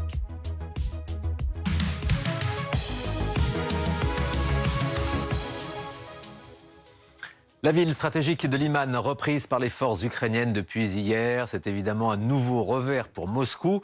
Volodymyr Zelensky a confirmé cette importante victoire tactique de l'Ukraine ce midi. Écoutez. Dès 12h30, Liman était entièrement libéré. Je remercie nos soldats, nos guerriers. Gloire à l'Ukraine. Liman totalement débarrassé de l'armée russe, selon les mots donc de Volodymyr Zelensky. On retrouve tout de suite à Kharkiv, en Ukraine, Nicolas Coadou pour BFM TV. Nicolas, après cette victoire, les forces ukrainiennes ne comptent pas s'arrêter là. Non, effectivement, les forces armées ukrainiennes comptent bien poursuivre cette bonne lancée et continuer cette contre-offensive menée depuis maintenant près d'un mois, principalement dans l'est du pays. D'ailleurs, Volodymyr Zelensky, que vous venez d'entendre, a déclaré ce matin que bientôt de nouveaux drapeaux flotteraient sur les villes du Donbass. Une référence à peine masquée sur des villes comme Kremina ou encore Severodonetsk, qui pourrait être l'un des prochains objectifs de l'armée de Kiev. Et pour y parvenir, eh bien, cette prise de Liman, elle pourrait être très utile puisque cette ville est très stratégique. Elle est située sur un carrefour entre plusieurs régions, entre Donetsk où elle se situe, mais également la région de Kharkiv et celle de Louhansk. Donc elle pourrait servir à l'armée de Kiev à mener plusieurs offensives dans les semaines à venir, si toutefois la météo le permet, puisque si on en croit les analystes, la météo, très compliquée ces prochaines semaines, pourrait ralentir les avancées des forces armées ukrainiennes. On a également des nouvelles du front du Sud, où plusieurs sources nous rapportent que depuis ce matin, les forces armées ukrainiennes auraient réalisé plusieurs poussées vers la ville de Kherson, notamment dans la région du même nom, qui, vous le savez, fait également partie de ces régions annexées par Moscou cette semaine. Et maintenant avec nous sur ce plateau, Anthony Bélanger, notre consultant international. Anthony, on parle d'une des pires défaites de l'armée de Poutine avec cette reprise de Liman par les Ukrainiens. Oui, parce que c'est une ville stratégique très importante. D'abord parce qu'elle est au point d'appui entre les deux oblasts qui forment le Donbass, de Louhansk et Donetsk. Il suffit d'ouvrir une carte pour voir un peu à quel point elle est importante. Ensuite, parce qu'il y a effectivement, on l'a dit depuis le début, un nœud ferroviaire qui passe par là. Or, les Russes, en matière de logistique, comptent vraiment sur le rail pour se ravitailler. Là voilà la carte. Voilà, très bien. Et en bas, c'est parfait. Et enfin, on voit bien ce qui se passe sur le front. Vous voyez ces petites liserés bleus là. Ce sont les territoires reconquis qui sont des zones de combat ou qui sont sur le point d'être ou pas sur le point, que l'armée ukrainienne tente de reconquérir. On voit bien ce qui se passe. Elle pousse, et elle pousse de plus en plus fort parce que elle, pour le coup, elle a des troupes renouvelées, fraîches, bien équipées par les Occidentaux et surtout bien formées et enfin extrêmement motivés, ce que n'ont pas les Russes en regard. Et par ailleurs, les Russes se battent sur un terrain qu'ils ont eux-mêmes ravagé. C'est-à-dire cette ligne de front est au fond ravagée par des tirs russes qui ont détruit quasiment toutes les infrastructures avant de pouvoir les conquérir. C'est ce qui s'est passé au printemps et au début de l'été. Et c'est comme ça que les Russes avancent. Or, se battre avec ce type de territoire dans le dos, c'est très compliqué. Donc ils sont obligés de faire d'entamer une espèce de technique ou on va dire de tactique du hérisson, tenir les lignes, et c'est compliqué quand vous avez affaire encore une fois à des troupes de plus en plus aguerries en face, les troupes ukrainiennes. Et cette résistance ukrainienne qui progresse, qui pousse justement sur ces territoires, elle pousse sur des territoires qui viennent d'être annexés par la Russie. Ça veut dire que cette annexion a déjà du plomb dans l'aile. Alors, bien, de toute façon, si on regarde attentivement la carte, aucun des 4 territoires n'est entièrement conquis par la Russie. Aucun. Par ailleurs, il y a des points d'appui sur lesquels les Ukrainiens peuvent s'appuyer, justement, notamment à Kherson. Ils savent très bien qu'il y a 20 000 soldats qui sont là, qui sont coincés là, qui ne peuvent pas en bouger et qu'ils sont en train d'étouffer, en fait, grosso modo, c'est-à-dire d'empêcher de répliquer. Et puis, tout simplement, il n'y a plus moyen pour l'armée russe de les approvisionner en matériel, voire en vivres. Donc, il y a effectivement un premier point d'appui là, un premier point cette fixation, j'allais presque dire là. Et puis partout ailleurs, en fait. Donc on voit bien que l'armée ukrainienne, en ce moment, pose un véritable problème. Je vais vous donner une simple chose. Une simple idée. Depuis début du mois de septembre, l'armée ukrainienne donc a reconquis quelque chose comme 8 ou 9 000 km². Pas une réplique de l'armée russe. C'est ça la leçon et la démonstration que voulait accomplir l'armée ukrainienne. Le retrait de Liman a été très rapide aussi. A été très rapide. Il y avait 5 000 soldats qui a priori étaient prisonniers là. On ne sait pas combien ont été finalement pris. On appelait ça le chaudron de Liman. Mais surtout, retenez bien ceci, l'armée russe est incapable de répliquer à une contre-offensive, quel que soit l'endroit où elle porte. Elle peut continuer à tirer, avec d'ailleurs des obus très anciens, qui datent souvent des années 60, avec la somme d'obus qu'elle a, mais elle ne peut pas avancer, ni même répliquer une offensive ultra rapide comme celle qui a eu lieu autour de Kharkiv. Anthony Bélanger, on parle aussi de ce nouvel échange téléphonique qui a eu lieu entre Emmanuel Macron et Volodymyr Zelensky aujourd'hui. Le président français a évidemment réitéré son soutien à l'Ukraine pour l'aider à retrouver sa souveraineté nationale. Bon, ça n'a pas toujours été très simple entre les deux dirigeants, mais là, ça y est, le contact est totalement rétabli. Je pense qu'il y a eu un avant et un après. C'est-à-dire, il y a maintenant, de la part des Français ou d'Emmanuel Macron, la conviction que l'Ukraine est peut-être en passe de gagner. Quand en fait, la France avait estimé qu'il y avait encore quelque chose à négocier entre Russes et Ukrainiens, elle prenait la posture traditionnelle de la France, qui est de servir d'intermédiaire et d'être équidistant des deux adversaires. Mais là, on voit bien qu'au fur et à mesure de l'avance de la campagne, les Ukrainiens avançant et obtenant des victoires, y compris sur le terrain, ce qu'on ne soupçonnait pas au début. Je rappelle quand même que tout le monde croyait que l'Ukraine tomberait en quelques jours. C'est exact. Eh bien, la France tente de rééquilibrer un tout petit peu sa posture diplomatique, ne serait-ce aussi parce que ses alliés ne le comprennent plus. S'il y a des alliés à l'est de l'Europe qui accueillent parfois 1 million et demi, je pense à la Pologne, mais je pense aussi à l'Allemagne, de réfugiés ukrainiens et qui ne comprenaient plus cette espèce d'équidistance de la France. Donc la France prend date. Elle est ce pays capable de discuter avec les Russes, elle l'a fait pendant très longtemps, mais aussi capable d'apporter des solutions et notamment militaires à l'Ukraine, par exemple en lui fournissant de nouveaux canons César prélevés sur les stocks qu'elle devait fournir à l'armée danoise. On va prendre la direction du Burkina Faso à présent avec ces manifestations qui s'en prennent à l'ambassade de France à Ouagadougou. Certains ont tenté d'escalader les murs d'enceinte du bâtiment. Des pierres ont été jetées également à l'intérieur de l'ambassade, des barrières de protection incendiées. La sécurité a riposté en tirant aujourd'hui des gaz lacrymogènes. On voit ça dans ce reportage de Camilla Giudici. On en parle avec vous, Anthony, juste après.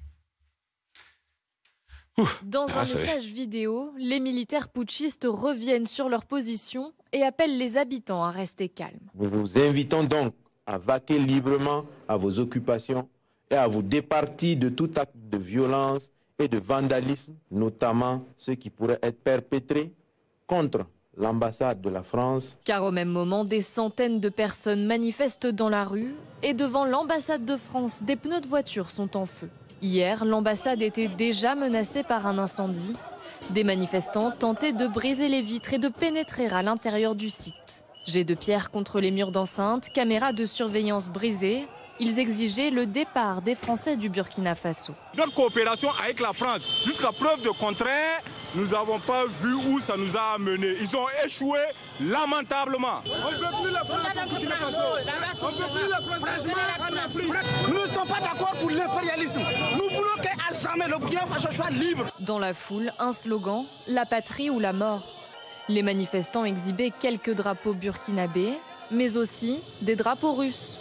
Le sentiment anti-français avait été attisé plus tôt dans la journée par les militaires putschistes, arrivés au pouvoir la veille. À la télévision nationale, ils accusaient la France de soutenir le président déchu. Le lieutenant-colonel Paul-Henri Sandaogo Damiba se serait refusé au sein de la base française à Camouinsin. De la désinformation selon Paris, qui condamne les violences perpétrées contre son ambassade, et l'Institut français à Bobo-Dioulasso, commune de l'ouest du pays.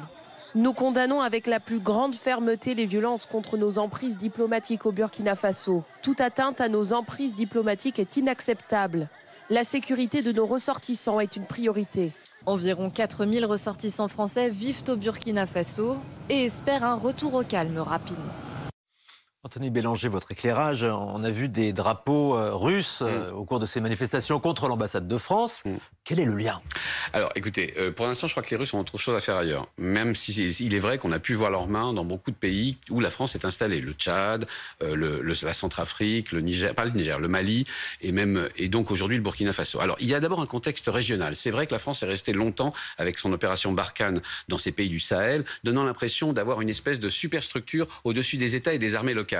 C'est-à-dire en fait d'avoir un rapport colonial avec ces 5 pays, en étant très au-dessus de ces 5 pays. C'est ce que dénoncent les habitants, on l'a vu dans le reportage. Et il y a ce type de contestation aussi bien au Mali qu'au Burkina Faso, qui en plus, ça c'est le contexte régional, anti-français, les pays se voient l'un à côté de l'autre. Ils voient par exemple que la France au Tchad a soutenu une succession dynastique, un fils de dictateur succédant à son dictateur. Donc ça plaide pas beaucoup pour l'équanimité de la France. Par ailleurs, il y a un contexte national aussi. Le Burkina Faso est le pays du colonel Sankara, qui avait fait de la décolonisation une affaire de révolution. Je rappelle, le colonel Sankara a été président de la République du Burkina Faso entre 83 et 87, avant d'être éliminé par Blaise Compaoré. En tout cas, par des hommes proches de Blaise Compaoré. Or, Blaise Compaoré, c'est 27 ans de dictature soutenue par la France. Donc on voit bien que les rancœurs sont très profondément inscrites contre la France et qu'effectivement, le soupçon d'intervenir ou de la main de la France dans les affaires du Burkina Faso sont historiquement autre chose que des soupçons. C'est une réalité. Je rappelle simplement un chiffre. La France est intervenue 40 fois en Afrique, une quarantaine de fois en Afrique depuis les décolonisations des années 60. Savez-vous combien la Grande-Bretagne est intervenue alors qu'elle a elle-même été une puissance coloniale dans la région? Combien? Une fois. Voilà, je crois que tout est dit. Par ailleurs, le nouveau chef de cette junte militaire au pouvoir a tout de même appelé tout à l'heure à cesser les actes de violence et de vandalisme contre la France. Est-ce qu'il y a une volonté de renouer le dialogue? C'est-à-dire qu'en fait, il s'agit, si j'ai bien compris, je crois l'avoir bien compris, il s'agit de 2 factions de l'armée qui s'opposent visiblement. L'une qui soutient l'ancien président Damiba et l'autre qui a été plus ou moins déposé et l'autre qui soutient Ibrahim Traoré. Ce sont des sous-officiers. C'est d'ailleurs, ça rappelle d'ailleurs le fameux capitaine, le capitaine Sankara. Enfin, l'idée est vraiment, c'est les plus jeunes au sein des 2 armées qui s'opposent. Il n'est pas sûr que l'un ait gagné contre l'autre. Donc en fait, chacun prend date. Le capitaine Ibrahim Traoré, se sentant moins assuré sur ses appuis, redevient tout à coup raisonnable, parce qu'une autre faction de l'armée risque de reprendre le pouvoir ou de le lui reprendre, et il veut avoir un avenir dans cette armée, dans ce pays. Donc pour l'instant, la situation est très mouvante, très fluctuante. Il va falloir la regarder de près. Merci beaucoup, Anthony Bélanger. 16h11 en direct sur BFM TV. On revient maintenant à l'actualité en France avec l'affaire Quatennens qui continue. On a appris hier que la femme du député de la France Insoumise avait déposé une nouvelle main courante contre lui. Elle se plaint de harcèlement après avoir reçu un nombre important de SMS de son mari, alors que le couple est en instance de divorce. Les détails avec Aurore Villemur. Samedi dernier, le 24 septembre, Céline Quatennens, l'épouse du député Adrien Quatennens, se présente au commissariat de Lille et dépose une nouvelle main courante à l'encontre de son mari. Elle accuse de l'avoir harcelée, d'avoir tenté de la joindre par SMS à plusieurs reprises avec insistance. Céline Cadnens avait pourtant déjà signalé son époux pour des violences qu'il avait en partie reconnues. Le député avait avoué avoir giflé sa femme il y a 1 an. Ça veut dire que depuis cette main courante, depuis cette médiatisation, Adrien Quatennens, il a continué d'envoyer des SMS à son épouse, puisque c'est ça en fait que reproche la main courante. Elle reproche à Adrien Quatennens d'avoir continué à envoyer un très très grand nombre de messages à Céline Quatennens, qui s'est sentie harcelée et qui donc a décidé pas de porter plainte, mais quand même de déposer une main courante. De nombreux SMS que l'avocate d'Adrien Quatennens reconnaît, mais elle assure que leur contenu ne pose aucun problème. Cette nouvelle main courante se borne à évoquer des SMS transmis par mon client dans le cadre de leur séparation et dont il a été confirmé qu'ils ne contiennent aucun message à caractère malveillant ou menaçant. Selon son avocate, le député a été entendu lundi dernier au commissariat de Lille dans le cadre de l'enquête pour violence conjugale qui le vise. Peu après le dépôt de la première main courante, l'élu du Nord s'était mis en retrait de ses fonctions au sein du parti de la France Insoumise. Xavier Bertrand s'est exprimé sur la gestion de cette crise par la France Insoumise. C'était tout à l'heure dans BFM Politique. Ça montre qu'il y a un sujet aujourd'hui sur lequel personne ne reviendra en arrière. C'est la question du respect des femmes, de l'égalité homme-femme, de l'intégrité des femmes. Ce sujet-là, aujourd'hui, celui qui pense qu'on reviendra en arrière, que cette parole pourrait être étouffée, il n'a rien compris. Mais pour le reste, tribunaux judiciaires, c'est ça qui doit s'appliquer. Et c'est dans ce contexte que l'Assemblée nationale reprend ses travaux. Demain, une rentrée parlementaire qui s'annonce explosive avec de nombreux sujets chauds pour le gouvernement. Et ça devrait revigorer les oppositions, comme nous l'explique Alexis Cuvillier du service politique de BFM TV. Et en premier lieu, ces oppositions de gauche qui ont un grand besoin évidemment de tourner la page de ces affaires pour revenir au sujet de fond. Et ça commencera dès demain avec la réforme de l'assurance chômage, texte très important pour l'exécutif. Emmanuel Macron a beaucoup pointé ces derniers mois la pénurie de main-d'œuvre qui touche certains secteurs professionnels en France. La NUPES juge la réforme inacceptable, elle s'y opposera. La gauche veut être globalement en pointe dans la lutte contre les textes économiques du gouvernement. Du côté de la France Insoumise, vous savez, cet appel à une grande marche contre la vie chère le 16 octobre prochain, qui est une forme d'avertissement pour le gouvernement et qui peut permettre aussi d'évaluer le rapport de force avec la rue en prévision d'un autre texte important de cette rentrée politique. On en a beaucoup parlé ces dernières semaines, la réforme des retraites. Sur ce dossier, la pression est retombée cette semaine puisque le gouvernement a exclu un passage en force. La concertation est indispensable sur ce sujet, a dit tout à l'heure Xavier Bertrand sur notre antenne. Sur ces deux textes, chômage et retraite, a priori, les députés LR devraient être en renfort, les Républicains, la droite, même s'ils exprimeront peut-être ici ou là des divergences. Le plus dur, en revanche, ce sera le texte du budget 2023, dont l'examen débutera cette fois lundi prochain, pas celui-ci, le 10 octobre. Cette fois, les Républicains ont prévenu, ils ne le voteront pas, ils le jugent trop dépensier, ils ne veulent pas donner le sentiment par un vote pour ce budget de cautionner la politique de la majorité.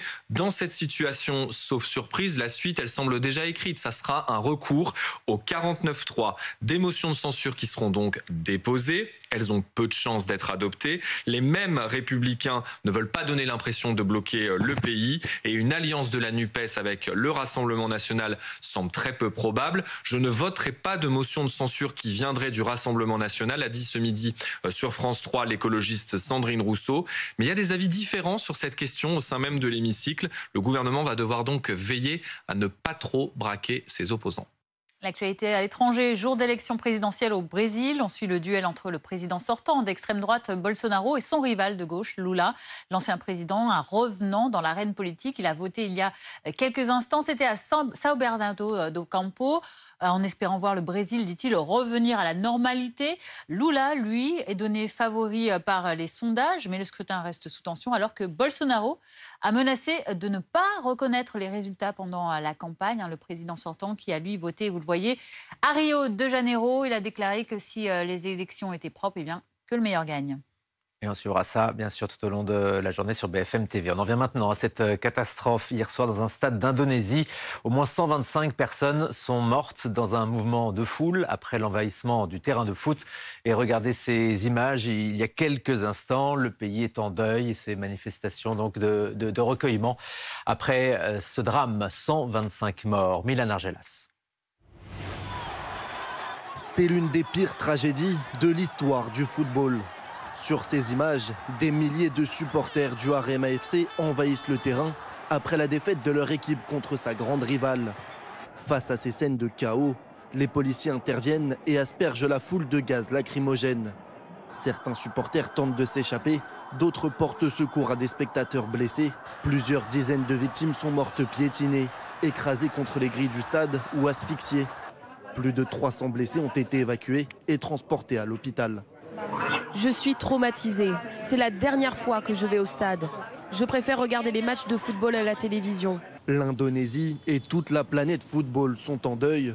Le président de la FIFA, Gianni Infantino, a adressé ses condoléances aux familles des victimes. C'est une tragédie, au-delà de l'imaginable. C'est un jour noir pour tous ceux qui aiment le football. Aux alentours du stade, ce camion de police calciné ou encore une voiture totalement brûlée. Le président indonésien a ordonné l'ouverture d'une enquête. J'ai spécialement demandé au chef de la police d'enquêter et d'aller au fond de cette affaire. De plus, j'ai également ordonné à l'association de football d'Indonésie d'arrêter temporairement les matchs de Ligue 1 jusqu'à ce que les évaluations et les améliorations des procédures de sécurité soient terminées. Je regrette cette tragédie et j'espère que c'est la dernière tragédie qui se produira dans le football indonésien. Depuis ce matin, les Indonésiens viennent rendre hommage aux victimes devant le stade. 16h18, restez avec nous sur BFM TV. Dans un instant, nous reviendrons sur cette ville de Liman, à l'est de l'Ukraine, totalement débarrassée des forces russes. C'est ce qu'a affirmé Volodymyr Zelensky aujourd'hui, qui a remercié, salué ses guerriers pour la reprise de la ville stratégique de cet est du pays, située dans une zone revendiquée comme annexée par Moscou. Volodymyr Zelensky qui s'est également entretenu par téléphone avec Emmanuel Macron. On vous dit tout dans notre journal de 16h30.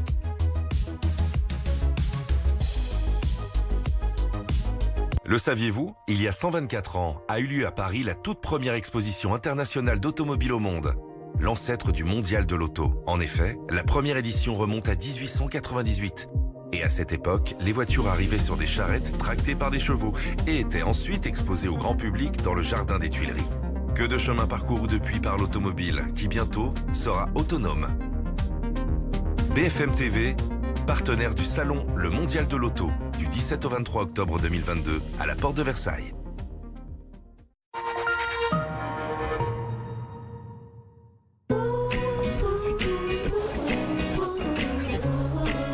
Don't worry. Be Duster.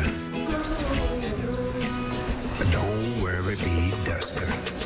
Nouveau Dacia Duster, le SUV à l'aise sur toutes les routes. Et toujours à partir de 6 € par jour, soit 180 € par mois, avec 4 ans d'entretien inclus. Don't worry, be Duster. Pendant les jours essentiels du 13 au 17 octobre, la nouvelle gamme Dacia est disponible à la commande. Mais t'as bossé ton revers ou quoi? Je travaille chez arthurimo.com. Et voilà, et voilà, et voilà, et voilà, et voilà. Et voilà. Faites le bon geste. Estimez votre bien sur arthurimo.com. Mais dis donc, t'es plein d'énergie en ce moment. Bourré d'énergie! Groupe Verlaine m'a installé une centrale photovoltaïque de 3 kg au prix de 7 900 €. Du coup, je produis et je consomme maintenant ma propre électricité. Youhou! Inscrivez-vous vite sur groupeverlaine.com ou appelez le 3620 et dites Groupe Verlaine. Groupe Verlaine, on t'aime. Salut, c'est Robin. Bon, on va pas se mentir, j'ai un peu craqué pendant les vacances. Mais pas de panique, hein. Avec Comme J'aime, j'ai direct repris les bonnes habitudes. Résultat, toujours moins 13 kilos aujourd'hui. La bonne nouvelle, c'est qu'avec Comme J'aime, je suis passé du XL au M. Alors si j'ai réussi à le faire, vous pouvez le faire. On attaque la rentrée en forme. Alors pour perdre du poids comme Robin, venez vite faire votre devis en ligne sur commej'aime.fr. C'est gratuit, simple et sans engagement. Rendez-vous sur commej'aime.fr, commej'aime.fr. Et surtout, n'oubliez pas le .fr. Envie de mieux protéger votre commerce et vos salariés? Découvrez Vérissure Pro, l'alarme conçue spécialement pour les commerçants et petites entreprises, avec caméra connectée 24 h sur 24, bouton panique et appel aux forces de l'ordre. Vérissure Pro, offrez à votre entreprise et vos salariés la protection qu'ils méritent. Rendez-vous vite sur vérissure.fr/pro pour demander votre devis gratuit et profiter des offres exceptionnelles de l'été. Voici comment Coralie et Daki utilisent Vista. Voici le logo, les produits dérivés et le site web que Vista a créé avec eux. Il n'y a qu'une entreprise comme la vôtre. Vista. Propriétaire ou bailleur, en isolant et ravalant votre maison par l'extérieur à partir de 79 € par mois. Restez au frais l'été et au chaud l'hiver. Baissez vos factures de chauffage jusqu'à moins 75%. Inscrivez-vous vite sur groupeverlaine.com ou appelez le 3620 et dites Groupe Verlaine. Groupe Verlaine, on t'aime.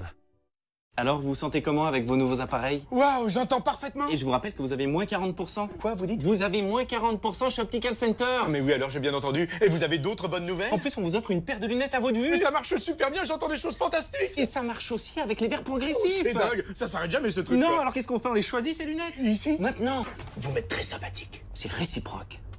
Avec l'offre audition, vos appareils auditifs sont à moins 40% et on vous offre une paire de lunettes à votre vue, même en progressif. Optical Center, optique et audition. Dispositifs médicaux. Dans cette course-là, il n'y a pas le droit à l'erreur. Mais ça va aller. Avec une bonne vision, de l'ambition, ça va aller. Faire sa place n'est jamais facile. Mais ça va aller. Avec la bonne équipe, avec le soutien des parieurs, avec un partenaire qui partage la même vision. Ça va aller. The Turf, partenaire d'Infinity Nine Horses. The Turf, une histoire de turfiste. Si vous n'êtes pas du genre à filer des coups de main, que faire de la place aux autres, c'est vraiment pas votre truc.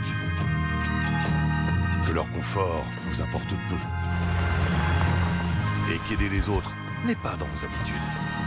Soyons honnêtes, cette voiture n'est vraiment pas faite pour vous. Nouveau Citroën C5 Aircross hybride rechargeable est à partir de 449 € par mois avec 4 ans de garantie et d'assistance offerte. Portes ouvertes du 14 au 17 octobre.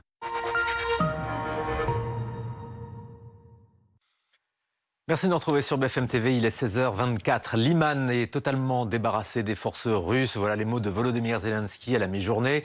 Il confirme donc la reprise de la ville par les forces ukrainiennes depuis hier. C'est un nouveau revers pour Moscou, une importante victoire tactique de l'Ukraine. Puisqu'on vous le rappelle, Liman se situe dans la région de Donetsk, région dont Moscou a annoncé officiellement l'annexion depuis vendredi. On y reviendra dès le début de notre journal de 16h30. Mais tout de suite, un tout autre sujet. On voulait attirer votre attention sur ces piles appelées boutons. Vous savez, ces piles plates composées de lithium. Eh bien, elles peuvent entraîner de graves séquelles si elles sont ingérées par les enfants. C'est un accident domestique assez courant puisqu'il donne lieu à 3 hospitalisations par jour en France. Une campagne de sensibilisation vient d'être lancée sur le sujet. François Bitrel avec Sébastien Rioux et Marjorie Marcillac. Cette mère de famille est au travail et son mari dans un train quand ils apprennent que Zadig, leur fils de 4 ans, vient d'ingérer une pile comme celle-ci à la maison. Heureusement, ils savaient qu'il fallait intervenir au plus vite. Mon mari a appelé les pompiers dans le train et les pompiers ont compris tout de suite la gravité des faits. En fait, ils nous ont envoyé un camion de pompiers à 5-6 minutes, les pompiers étaient arrivés à la maison. Direction l'hôpital, car une fois ingérés, les composants de la pile s'activent. Ils font des dégâts sur l'œsophage de l'enfant, qui mettra plusieurs semaines à s'en remettre. Pendant 1 mois, Zadig ne pouvait plus manger ni boire. Donc en fait, il était nourri par sonde gastrique à la maison. Et en gros, c'est 4 fois par jour, ça dure 2 heures. Donc en fait, il est resté 1 mois sur son lit à être attaché à une machine. Ces accidents dus à des piles au lithium ont été multipliés par 4 en 20 ans. Les médecins alertent sur la nécessité d'intervenir le plus vite possible pour éviter les séquelles graves. Si on voit que la pile se situe au niveau de l'œsophage, on a 2 heures pour la retirer. Alors au-delà de 2 heures, les lésions peuvent être plus importantes et ça entraîne de la nécrose, donc de la destruction des parois de l'œsophage. Et c'est très dangereux. Si jamais vous êtes confronté à cette situation, appelez le 15 immédiatement et bien signaler aux pompiers qu'il s'agit d'une pile au lithium. Ne pas faire vomir l'enfant et ne pas lui donner à boire ou à manger le temps que les secours arrivent. Allez, avant une nouvelle édition de l'après-midi info, voici la météo de Sandra Larue. La météo avec Best Western Hotels & Resorts, des hôtels uniques pour voyager, se ressourcer et s'évader. La météo avec la clinique du tapis. Redonnez vie à vos tapis anciens grâce à nos procédés uniques de nettoyage et restauration premium. lacliniquedutapis.fr. Faites le plein d'énergie en regardant la météo avec Groupe Verlaine. Installation de centrales photovoltaïques pour produire gratuitement sa propre électricité.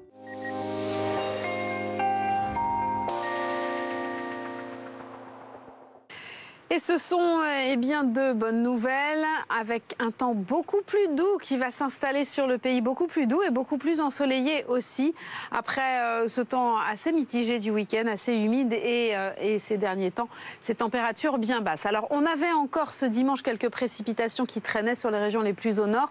On va conserver ce lundi matin pas mal d'humidité résiduelle, mais essentiellement sous forme de nuages bas, de plaques de grisaille, de brouillard. Ce sera un peu plus dense même sur le nord-ouest. Sur les régions les plus au sud, ce sera très ensoleillé. Après, là aussi, localement, la dissipation des quelques brouillards. Et puis, dans l'après-midi, c'est le soleil qui va s'imposer majoritairement. Petit bémol de la Bretagne en allant vers le massif central. Sur la région centre, ce sera un peu plus couvert. Une petite ondée sera possible. Et puis, les températures, eh bien, elles évoluent aussi. Elles grimpent. En matinée, ce sera très contrasté. Toujours 6 à Lille, à Aurillac, 16 degrés dans le même temps sur le littoral méditerranéen. Il fera 12 à Paris, 12 à Dijon, 14 degrés à Rennes. Et dans le courant de l'après-midi, eh bien, les températures resteront très agréables sur l'ouest, surtout sur le sud-ouest notamment. Et sur le golfe du Lion, ce sera presque estival avec 28 degrés. Un coup d'œil à ce qui vous attend par la suite. Pour la journée de mardi, on aura là aussi, globalement, un temps très ensoleillé. Malheureusement, près des côtes de la Manche, on aura ces nuages plus nombreux. Localement, quelques bruines possibles. Les températures qui seront stationnaires, qui vont même grimper encore. Regardez, à partir de mercredi.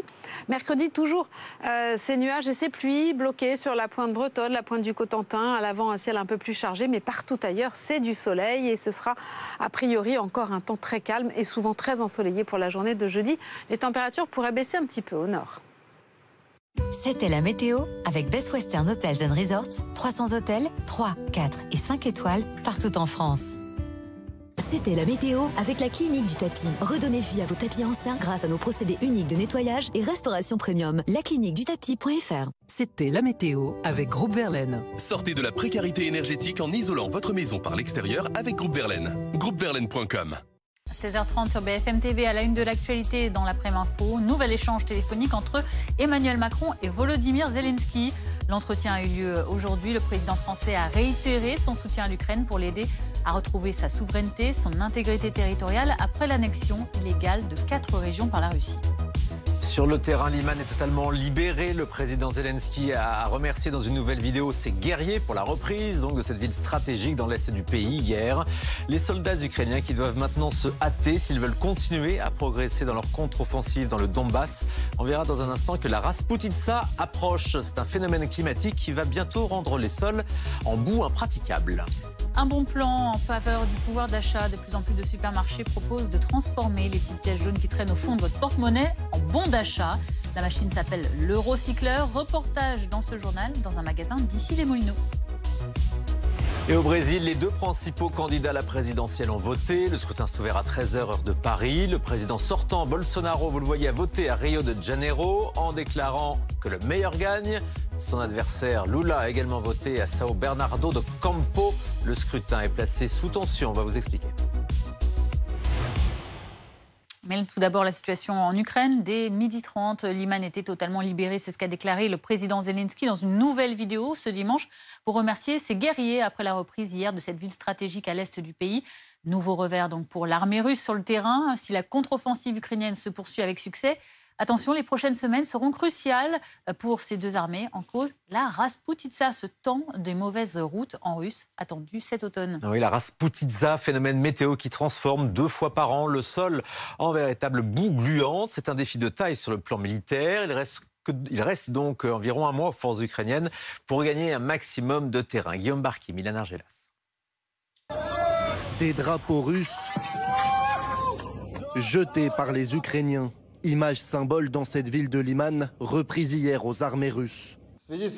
Menacés de se faire encercler, nos troupes ont été retirées de Krasny-Liman vers des lignes plus favorables. Prise importante, devenue un point stratégique de la présence russe à l'est. Prochaine ville sur la route de cette contre-offensive, Donetsk, ville de la région du même nom, annexée par la Russie. Mais le temps presse, les pluies reviennent, la terre se transforme en boue et freine l'avancée des tanks. Les deux camps pourraient alors se figer dans une guerre de position. Nom de ce phénomène, la Rasputitsa. Le froid de l'hiver qui commence à poindre pourrait lui aussi geler le conflit. Le général Hiver n'est pas très favorable, même aux Ukrainiens. Ils le disent eux-mêmes. Alors on dit oui, mais ils attendent un Stalingrad, ils sont capables, eux les Ukrainiens, de passer l'offensive sur un sol gelé. C'est pas tout à fait juste parce que les troupes sont quand même relativement fatiguées, même si elles sont renouvelées. Donc il y a quand même la question de la saison, donc il faut aller vite. Selon plusieurs spécialistes, ce phénomène ne laisserait qu'une fenêtre d'1 mois aux Ukrainiens pour reprendre leur territoire cette année. On en parle avec Anthony Bélanger qui est toujours avec nous, consultant politique international de BFM TV. On l'a compris, l'hiver, l'automne va être compliqué pour les soldats aussi bien ukrainiens que russes. Malgré tout, est-ce que les soldats russes vont réussir à reprendre un petit peu le dessus? On voit qu'ils sont totalement à la déroute. Alors, il faut faire attention parce que malgré tout, la Russie n'a pas perdu la partie quand même. Hein. Elle a quand même... Je dis toujours qu'elle n'a pas... que les 4 fameux territoires qu'elle a décidé d'annexer n'ont pas été conquis en entier, ça c'est vrai. On voit bien que l'armée ukrainienne est à l'attaque et à la contre-offensive et que l'armée russe est incapable de répondre. Enfin, tout de même, la stratégie de l'armée russe est de faire comme toujours, c'est-à-dire d'attendre l'hiver, de faire une espèce de politique stratégique du hérisson. Pourquoi? Parce que ça lui permet d'être retranché derrière des lignes qu'elle peut tenir, en tout cas avec beaucoup d'artillerie, ce qu'elle a en nombre, et ensuite ravitailler petit à petit ses troupes, ou du moins les rafraîchir. C'est sur quoi elle compte.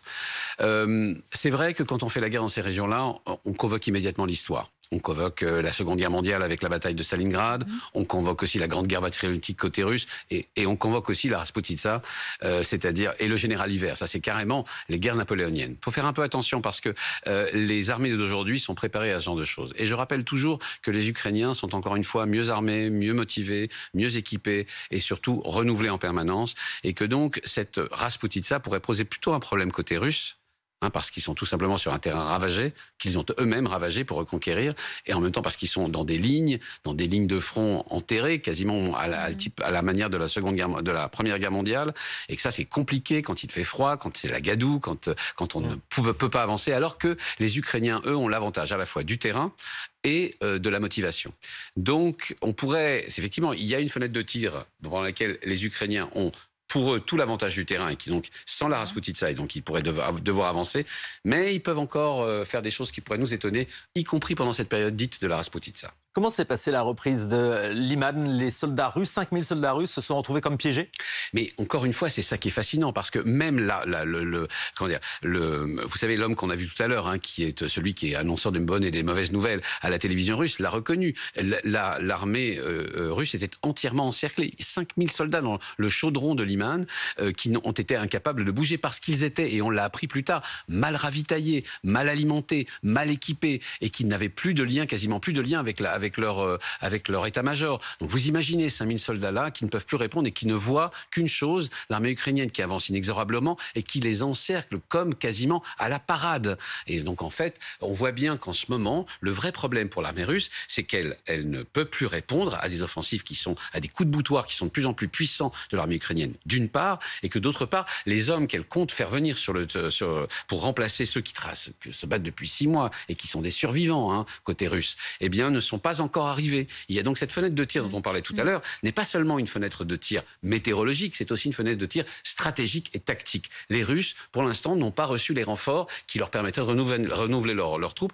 et par ailleurs, ils ont énormément de mal à se ravitailler. Liman, c'est important pour cela, parce que c'était un des derniers points d'appui qui permettait aux troupes russes de ravitailler à la fois l'oblast de Donetsk et l'oblast de Luhansk. C'est un nœud ferroviaire. Tout à fait. Avec nous, Anthony, on va parler avec vous de ce nouvel échange téléphonique entre les deux présidents ukrainien et français, entretien qui a eu lieu aujourd'hui. Emmanuel Macron qui a de nouveau réaffirmé son soutien à l'Ukraine pour l'aider à retrouver sa souveraineté, dit-il, son intégrité territoriale après l'annexion illégale de ces 4 provinces de l'Est et du Sud de l'Ukraine par la Russie. Le soutien français reste indéfectible? Alors oui, quand je disais qu'il y avait un avant, un après, je pense que il y a quelque chose d'irréparable dans l'annexion opérée par les Russes, l'annexion totalement fictive, théâtrale, opérée par les Russes de ces 4 territoires. Il y a un avant et un après. Je pense qu'avant, il était encore possible, pensait-on à l'Elysée, de négocier, de trouver quelque chose, de trouver un point d'appui, de trouver peut-être une faille, quelque chose à négocier avec les Russes, même si à chaque fois, c'est un peu l'humiliation qui a répondu au coup d'appel d'Emmanuel Macron. Je rappelle que ce n'est pas Emmanuel Macron ni la France qui a négocié le point le plus important, pourtant proposé par la France, qui sont la sortie des céréales ukrainiennes de la ville d'Odessa. C'est la Turquie et M. Erdogan, le président Erdogan, qui l'a fait. Donc on voit bien qu'il y a du côté beaucoup de déception côté français dans ce rapport que la France essayait de continuer d'entretenir avec Moscou, et par ailleurs une déception aussi en Europe. C'est-à-dire que la France est dans une position délicate. D'un côté, elle veut défendre sa position d'arbitre, mais de l'autre côté, elle est aussi un primus inter pares en Europe. Ouais. Il faut qu'elle donne des gages à l'Est de l'Europe qui, elle, ne veut pas entendre parler d'une négociation pour l'instant avec les Russes et ne peut pas entendre parler ce message de modération ou du moins d'équidistance de la France entre l'Ukraine et la Russie. Et en ce moment, il est vrai que tout le monde a besoin, enfin surtout les Ukrainiens, ont besoin d'un soutien total absolu de la France et d'autres pays, de grands pays en Europe, dont l'Allemagne et les États-Unis évidemment, et qu'on ne le peut faire qu'en donnant des gages de soutien. Un coup de téléphone, des canons César, voilà les gages. Alors comment la Russie pourrait-elle se sortir de la déroute militaire dans laquelle elle semble s'empêtrer en Ukraine? Le dirigeant de la République russe de Tchétchénie a bien sa petite idée sur la question. Kadyrov a appelé hier à faire usage d'armes nucléaires de faible puissance, s'en prenant au passage à l'armée russe. Correspondance à Moscou de notre correspondant Jean-Didier Revoix. Ramzan Kadyrov, comme à son habitude, n'a pas mâché ses mots. Alors c'est peut-être histoire de se faire bien voir de la part des proches de Vladimir Poutine en affichant une position de jusqu'au boutiste. Mais toujours est-il qu'il a suggéré aux autorités militaires russes de décréter la loi martiale dans les territoires frontaliers et puis d'utiliser des armes nucléaires de faible puissance. Alors à ses yeux, c'est parce que la perte de Liman découle d'importantes défaillances logistiques en matière de communication et de munitions. Mais il s'est aussi insurgé contre le népotisme qui gangrènerait, selon lui, l'armée russe. Et des déclarations tonitruantes qui font suite à l'annonce du retrait des forces de la ville de Liman, ce nœud ferroviaire stratégique que les forces russes ont désormais abandonné. Alors le commandement russe a justifié cette décision par la nécessité de redéployer des hommes dans des positions plus favorables, ce qui veut dire en gros les maintenir en état de combattre et reconstituer de nouvelles lignes de défense. Anthony, Kadyrov est pourtant un allié du Kremlin. On le sent pourtant très critique vis-à-vis de ces défaillances de logistique, notamment de l'armée russe. Ça commence à faire beaucoup parce que c'est au moins le 3e ou 4e tweet ou intervention où il remet en cause à la fois l'organisation de l'armée sur le terrain, en même temps la mobilisation. Par exemple, en refusant de mettre plus de Tchétchènes à la disposition de l'armée russe, estimant qu'il en avait déjà assez donné, expliquant que Vladimir Poutine n'était probablement pas au courant de ce qui se passait sur le terrain et qu'il devait le lui expliquer. En fait, dans ce tweet, il y a deux parties. Il y a la partie critique de l'armée russe, et ça, je dois dire que c'est assez nouveau. C'est assez nouveau, d'autant que lui, c'était vraiment un chien de garde du poutinisme. C'est-à-dire, il fait partie de ceux qui aboient d'abord avant que la caravane ne soit passée, si vous voulez. Et donc, en fait, là, on le voit bien que cette somme de critiques qu'on a pu aussi repérer sur Rossiadin, la première chaîne de télévision russe, où on commence à avoir des commentaires un tout petit peu plus nuancés, en fait, servent aussi les intérêts de Vladimir Poutine. Parce que s'il y a bien quelque chose qu'il veut être, c'est l'arbitre des élégances. C'est justement lui qui veut être le point de jonction entre les durs de son régime et les gens qui voudraient plus de négociations. Il veut être l'homme qui décide. Et d'ailleurs, on le sait par le New York Times, qu'il a décidé, il y a quelques semaines de ça, qu'il a décidé de récupérer absolument, entièrement, les rênes de ce conflit qui est son conflit. Il sait que son destin personnel est lié à ce conflit. Et donc, il y a, de la part de ses suiveurs, à la fois une opération de séduction par la critique et en même temps une opération de menace par l'utilisation des armes tactiques nucléaires. Ouais. Merci Anthony. Alors on parle maintenant de votre pouvoir d'achat avec une nouvelle machine qui fait son apparition dans les supermarchés. Ça s'appelle l'Eurocycleur. Ça sert à convertir vos pièces de monnaie. Vous savez, les petites pièces jaunes qu'on trouve au fond de son porte-monnaie. Eh bien, elles sont converties directement en bons d'achat. Le reportage est ici, Moulineau, en région parisienne de Joao Alencar et Milan Argelas. Oh, j'ai au moins 8 €. Changer sa petite monnaie en bon d'achat, un passage obligatoire pour Françoise avant de démarrer ses courses. Pour cette cliente, hors de question de faire l'économie de la moindre pièce. Tiens, ramasse les deux là. Les pièces, elles tombaient toutes seules. Ramasse les deux. Résultat des comptes. 8,17 €. Un bon d'achat que Françoise va pouvoir réutiliser dans le magasin. Grâce à cette borne, son nom, l'Eurocycleur. L'initiative permet aux clients d'augmenter leur pouvoir d'achat en donnant une seconde vie à des pièces restées au fond de leur porte-monnaie. Constar France a 1100 machines. On équipe à peu près un tiers des hypermarchés. Les gens oublient qu'ils ont de l'argent chez eux. Et la bonne surprise, quand ils viennent devant nos bornes, c'est qu'ils redécouvrent qu'ils ont plus d'argent qu'ils n'imaginaient. Et ça les aide à faire leurs courses en fin de mois. Dans ce supermarché, depuis la mise en place de l'Eurocycleur il y a 2 ans, les clients sont de plus en plus nombreux à faire la queue devant la borne. Ça marche très très bien puisque globalement, il y a 2 ans, on était à 300 € à peu près par mois et aujourd'hui, on en est à 1500 €. C'est une façon de fidéliser effectivement la clientèle parce que du coup, ils savent que cette machine existe. Dès qu'ils retrouvent des petites pièces, il y a des gens qui arrivent avec des sacs à penser qu'ils thésaurisent beaucoup ces petites pièces-là. En France, le montant déposé dans les Eurocycleurs a augmenté de 30% en 1 an.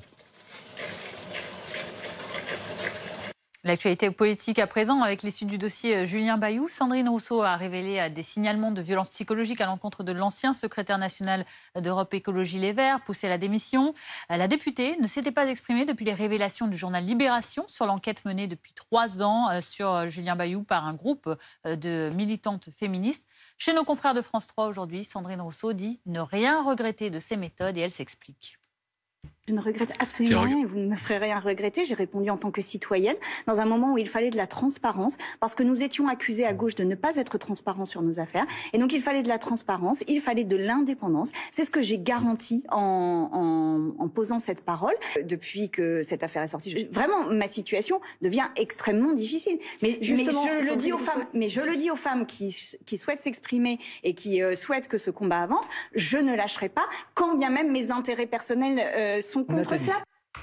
Allez, encore une image à l'étranger avec ces hommages aux personnes décédées hier dans un mouvement de foule au stade d'Indonésie, le stade de Malang en Indonésie. Le bilan est passé de 174 à 125 décès. Il a été revu à la baisse donc. Hier, un mouvement de foule a provoqué ces décès. Le vice-gouverneur de la région a expliqué les erreurs du décompte du bilan par des doubles enregistrements de certaines victimes. Une enquête est bien sûr toujours en cours et le championnat de foot indonésien a évidemment été suspendu après ces incidents. Et puis toujours à l'étranger, on reprend la direction des États-Unis après le passage de l'ouragan Ian qui a fait plusieurs dizaines de morts, notamment en Floride. On va voir avec Antoine Lard, notre correspondant sur place aux États-Unis, et bien que la solidarité s'est organisée pour venir en secours aux victimes et aux sinistrés de Floride. Au milieu des débris, Teresa est venue apporter un peu de réconfort. Dans ses sacs, quelques vêtements et des chaussures pour les sinistrés qui ont tout perdu. J'habite en face d'ici et de ma fenêtre, j'ai vu qu'ils avaient besoin d'aide. Donc j'ai pris quelques affaires et je suis venue les distribuer. Dans ce quartier populaire, beaucoup de dégâts. Les habitants, essentiellement des retraités comme Tracy, traumatisés depuis que l'ouragan a détruit sa maison. Sans cette entraide, je ne sais pas comment je tiendrais. En plus, c'est des gens qui ne me connaissent pas. Ça me fait comme une bouffée d'oxygène. Pour la première fois depuis 3 jours.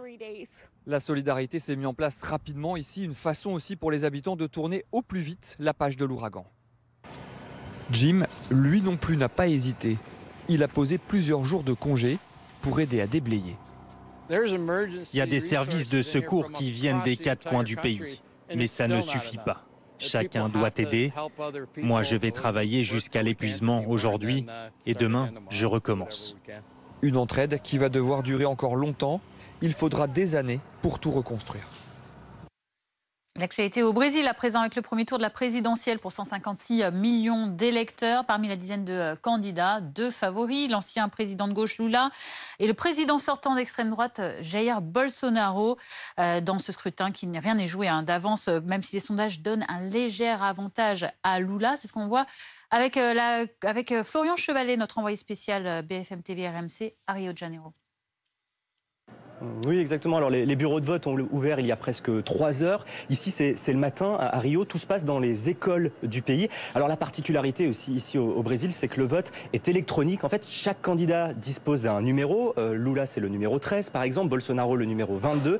Et lorsqu'une personne se présente pour voter, eh bien, il doit tout simplement taper le numéro du candidat qu'il a choisi sur une urne électronique. L'autre particularité, c'est que le vote est obligatoire au Brésil à partir de 18 ans, même si l'amende, si on ne se présente pas, est dérisoire de l'ordre de 70 centimes d'euros. En tout cas, c'est un jour important ici au Brésil, puisqu'on ne choisit pas un président, mais également, pas seulement un président, mais également les députés fédéraux, les gouverneurs des 27 États et une partie des sénateurs. En tout, 27 169 candidats se présentent aujourd'hui au Brésil. Alors il faut savoir que le président sortant, Jair Bolsonaro, a déjà voté ici à Rio de Janeiro. Son adversaire, Lula, a voté lui à Sao Paulo. Il a expliqué vouloir revenir à la normalité. Florian Chevalet est à présent avec notre consultant de politique internationale, Anthony Bélanger. On va décrypter un petit peu ce premier tour avec un duel annoncé, Bolsonaro contre Lula, mais il y a d'autres candidats. Oui, il ne faut jamais l'oublier. C'est un duel qui est d'autant plus ouvert que il y a un troisième candidat qui s'appelle Ciro Gomes, qui est un candidat, on va dire, de centre-gauche, très pour une politique industrielle forte, un peu à la manière de Fabien Roussel, si vous voulez, même s'il n'est pas communiste, mais qui pourrait s'allier seulement au second tour avec Lula et qui pourrait le priver des 50% dont il a besoin pour passer dès le premier tour. Ça montre en fait que le Brésil est une vraie démocratie, tout simplement. Et une démocratie, il ne faut jamais l'oublier, semi-présidentielle. C'est-à-dire que le rôle du Parlement est extrêmement important. Or, il n'est pas prévu que le Parti des travailleurs, qui soutient Lula, obtienne la majorité absolue. Il lui faudra donc composer, à l'issue de son élection, avec d'autres partis, et notamment celui de Ciro Gomes. Alors, c'est important de le dire parce que, en fait, de part et d'autre, on s'attend quand même à ce qu'il y ait un second tour. C'est vrai que en ce moment, l'étoile montante, qui est facialement assez étonnant puisqu'il a été déjà président entre 2003 et 2011 de la politique. C'est un revenant, voilà. Il a été en prison, il a été accusé de corruption, il a été blanchi par la Cour constitutionnelle, il est revenu. C'est un peu sa revanche. C'est un peu sa revanche et il y met tout son cœur parce que c'est aussi probablement sa dernière campagne ou son avant-dernière campagne. Il est très âgé, il a 77 ans. Marqué en Amérique, ça ne pose pas de problème. Je rappelle quand même l'âge du capitaine aux États-Unis. Mais enfin, disons que pour Lula, c'est vraiment se venger à la fois d'une élection qui a été perdue la dernière fois et se venger aussi d'années de prison qu'il estime être injuste. Et Ciro Gomes, ce troisième candidat, pourrait le priver de cette fameuse victoire dès le premier tour. Pour tout vous dire, je ne la souhaite pas forcément, cette victoire du premier tour. Non pas parce que je prends parti, simplement parce qu'il faut aussi comprendre que le Brésil est à feu et à sang, dans le sens où il s'agit bien de deux Brésils qui vont en vote l'un contre l'autre. Il ne faudrait pas que le premier l'emporte trop facilement sur le second, de manière à ce que le premier n'oublie pas le second. D'une période Bolsonaro extrêmement difficile et chaotique. Oui, objectivement, il a mal géré le pays. Il n'a pas su le faire, il l'a fait trop tard et il ne pose que des problèmes économiques à son pays. Aujourd'hui, le Brésil, comme beaucoup d'autres pays dans le monde, sont affectés par l'inflation, affectés par des problèmes de pouvoir d'achat énormes, et puis aussi par une partie de la population qui... Ne jamais oublier que le Brésil est un des pays les plus inégaux au monde, et qu'une vraie partie de la population importante est retombée sous le seuil de pauvreté. Donc ça, c'est un avantage pour Lula, c'est clair. Merci Anthony Bélanger pour ces précisions. Donc sur ce scrutin qui se déroule encore toute cette journée de dimanche pour le premier tour de la présidentielle au Brésil. Restez avec nous tout de suite, notre chronique santé, prenez soin de vous, consacrée au cancer du sein. Votre programme avec Pandati, thé et infusion bien-être pour toute la famille. Une gamme détox et minceur à base de plantes 100% naturelles. Plus d'infos sur pandati.fr.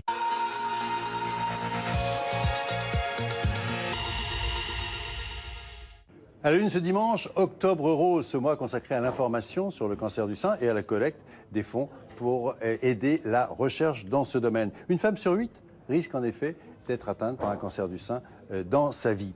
Pour en parler, pour préciser les choses, avec nous Corinne. Corinne, vous avez été atteinte et touchée par la maladie. Et puis le docteur Anne-Vincent Salomon, vous êtes le directeur du département pathologie à l'Institut Curie à Paris, qui est un grand centre qui gère les cancers du sein. Alors, première question, Corinne, toute simple. Comment vous vous êtes rendu compte? Comment vous avez vu? Tiens, en fait, je me suis regardée dans la glace et j'ai vu que j'avais une espèce de peau d'orange sur le sein et ça m'a tout de suite alertée. J'ai pris évidemment tout de suite rendez-vous avec ma gynécologue. Et vous avez senti une boule, quelque chose, non? Alors en fait, j'ai pas moi personnellement senti quelque chose, mais l'alerte était donnée. Ça fait, je crois, 6 ans que vous avez eu cette tumeur. Est-ce que vous êtes suivi toujours? Parce qu'on peut se dire c'est au bout de 6 ans. Tout à fait. En fait, je fais une analyse et des mammographies. Une fois par an, je fais une mammographie et puis je suis suivie par mon oncologue tous les 6 mois. Est-ce que vous faites des choses dans la vie courante qui peuvent aider aussi au fait de bien vous porter? Oui, grâce au programme actif de Curie, j'ai appris des éléments importants sur la nutrition, le fait de faire du sport. Et donc, du coup, je continue ce programme moi-même, en fait, et ça fonctionne très bien. Parce que ça diminue la récidive? Ça diminue la récidive. La pratique d'un exercice physique quotidien entraîne une diminution du risque de rechute de 20-25%. Donc, c'est vraiment important. Alors justement, dans ces récidives, c'est quoi? C'est la surveillance, même au long terme? Si on a eu il y a 10 ans ou 15 ans, on continue à surveiller? Oui, on continue à surveiller. Bien sûr, ce sera plutôt le médecin de famille qui surveillera. Et puis, on sera soi-même vigilant à toute modification de son sein ou de son état de santé. Mais en fait, il faut que les chercheurs travaillent à réduire le risque de rechute. On ne peut pas se contenter d'accepter 15 à 20%, voire 30% dans certaines formes de cancer du sein. On ne peut pas rester avec ce chiffre-là. Donc, tous les efforts de la recherche se concentrent et essayent d'accélérer l'interdisciplinarité pour être plus intelligent et trouver des pistes. Mais la guérison est une réalité aussi dans le cancer du sein. La guérison est une réalité lorsque la maladie est prise à temps. Avec des traitements qui sont de plus en plus efficaces. Exactement, c'est des traitements nouveaux, plus ciblés, plus personnalisés, voient le jour. Et cette dernière année, là, on a micro-environnement tumoral ou des spécificités des tumeurs qui nous donnent la possibilité de mieux traiter les patientes. Mesdames, merci. Donc, mesdames, c'est aussi à vous de jouer. On se retrouve nous dimanche prochain et d'ici là, prenez soin de vous. Votre programme avec Pandati, thé et infusion bien-être pour toute la famille. Une gamme détox et minceur à base de plantes 100% naturelles. Plus d'infos sur pandati.fr. Restez avec nous sur BFM TV, à suivre BFM Story Weekend avec Ronald Ganrange pour toute l'actualité de ce dimanche. Bonne fin d'après-midi.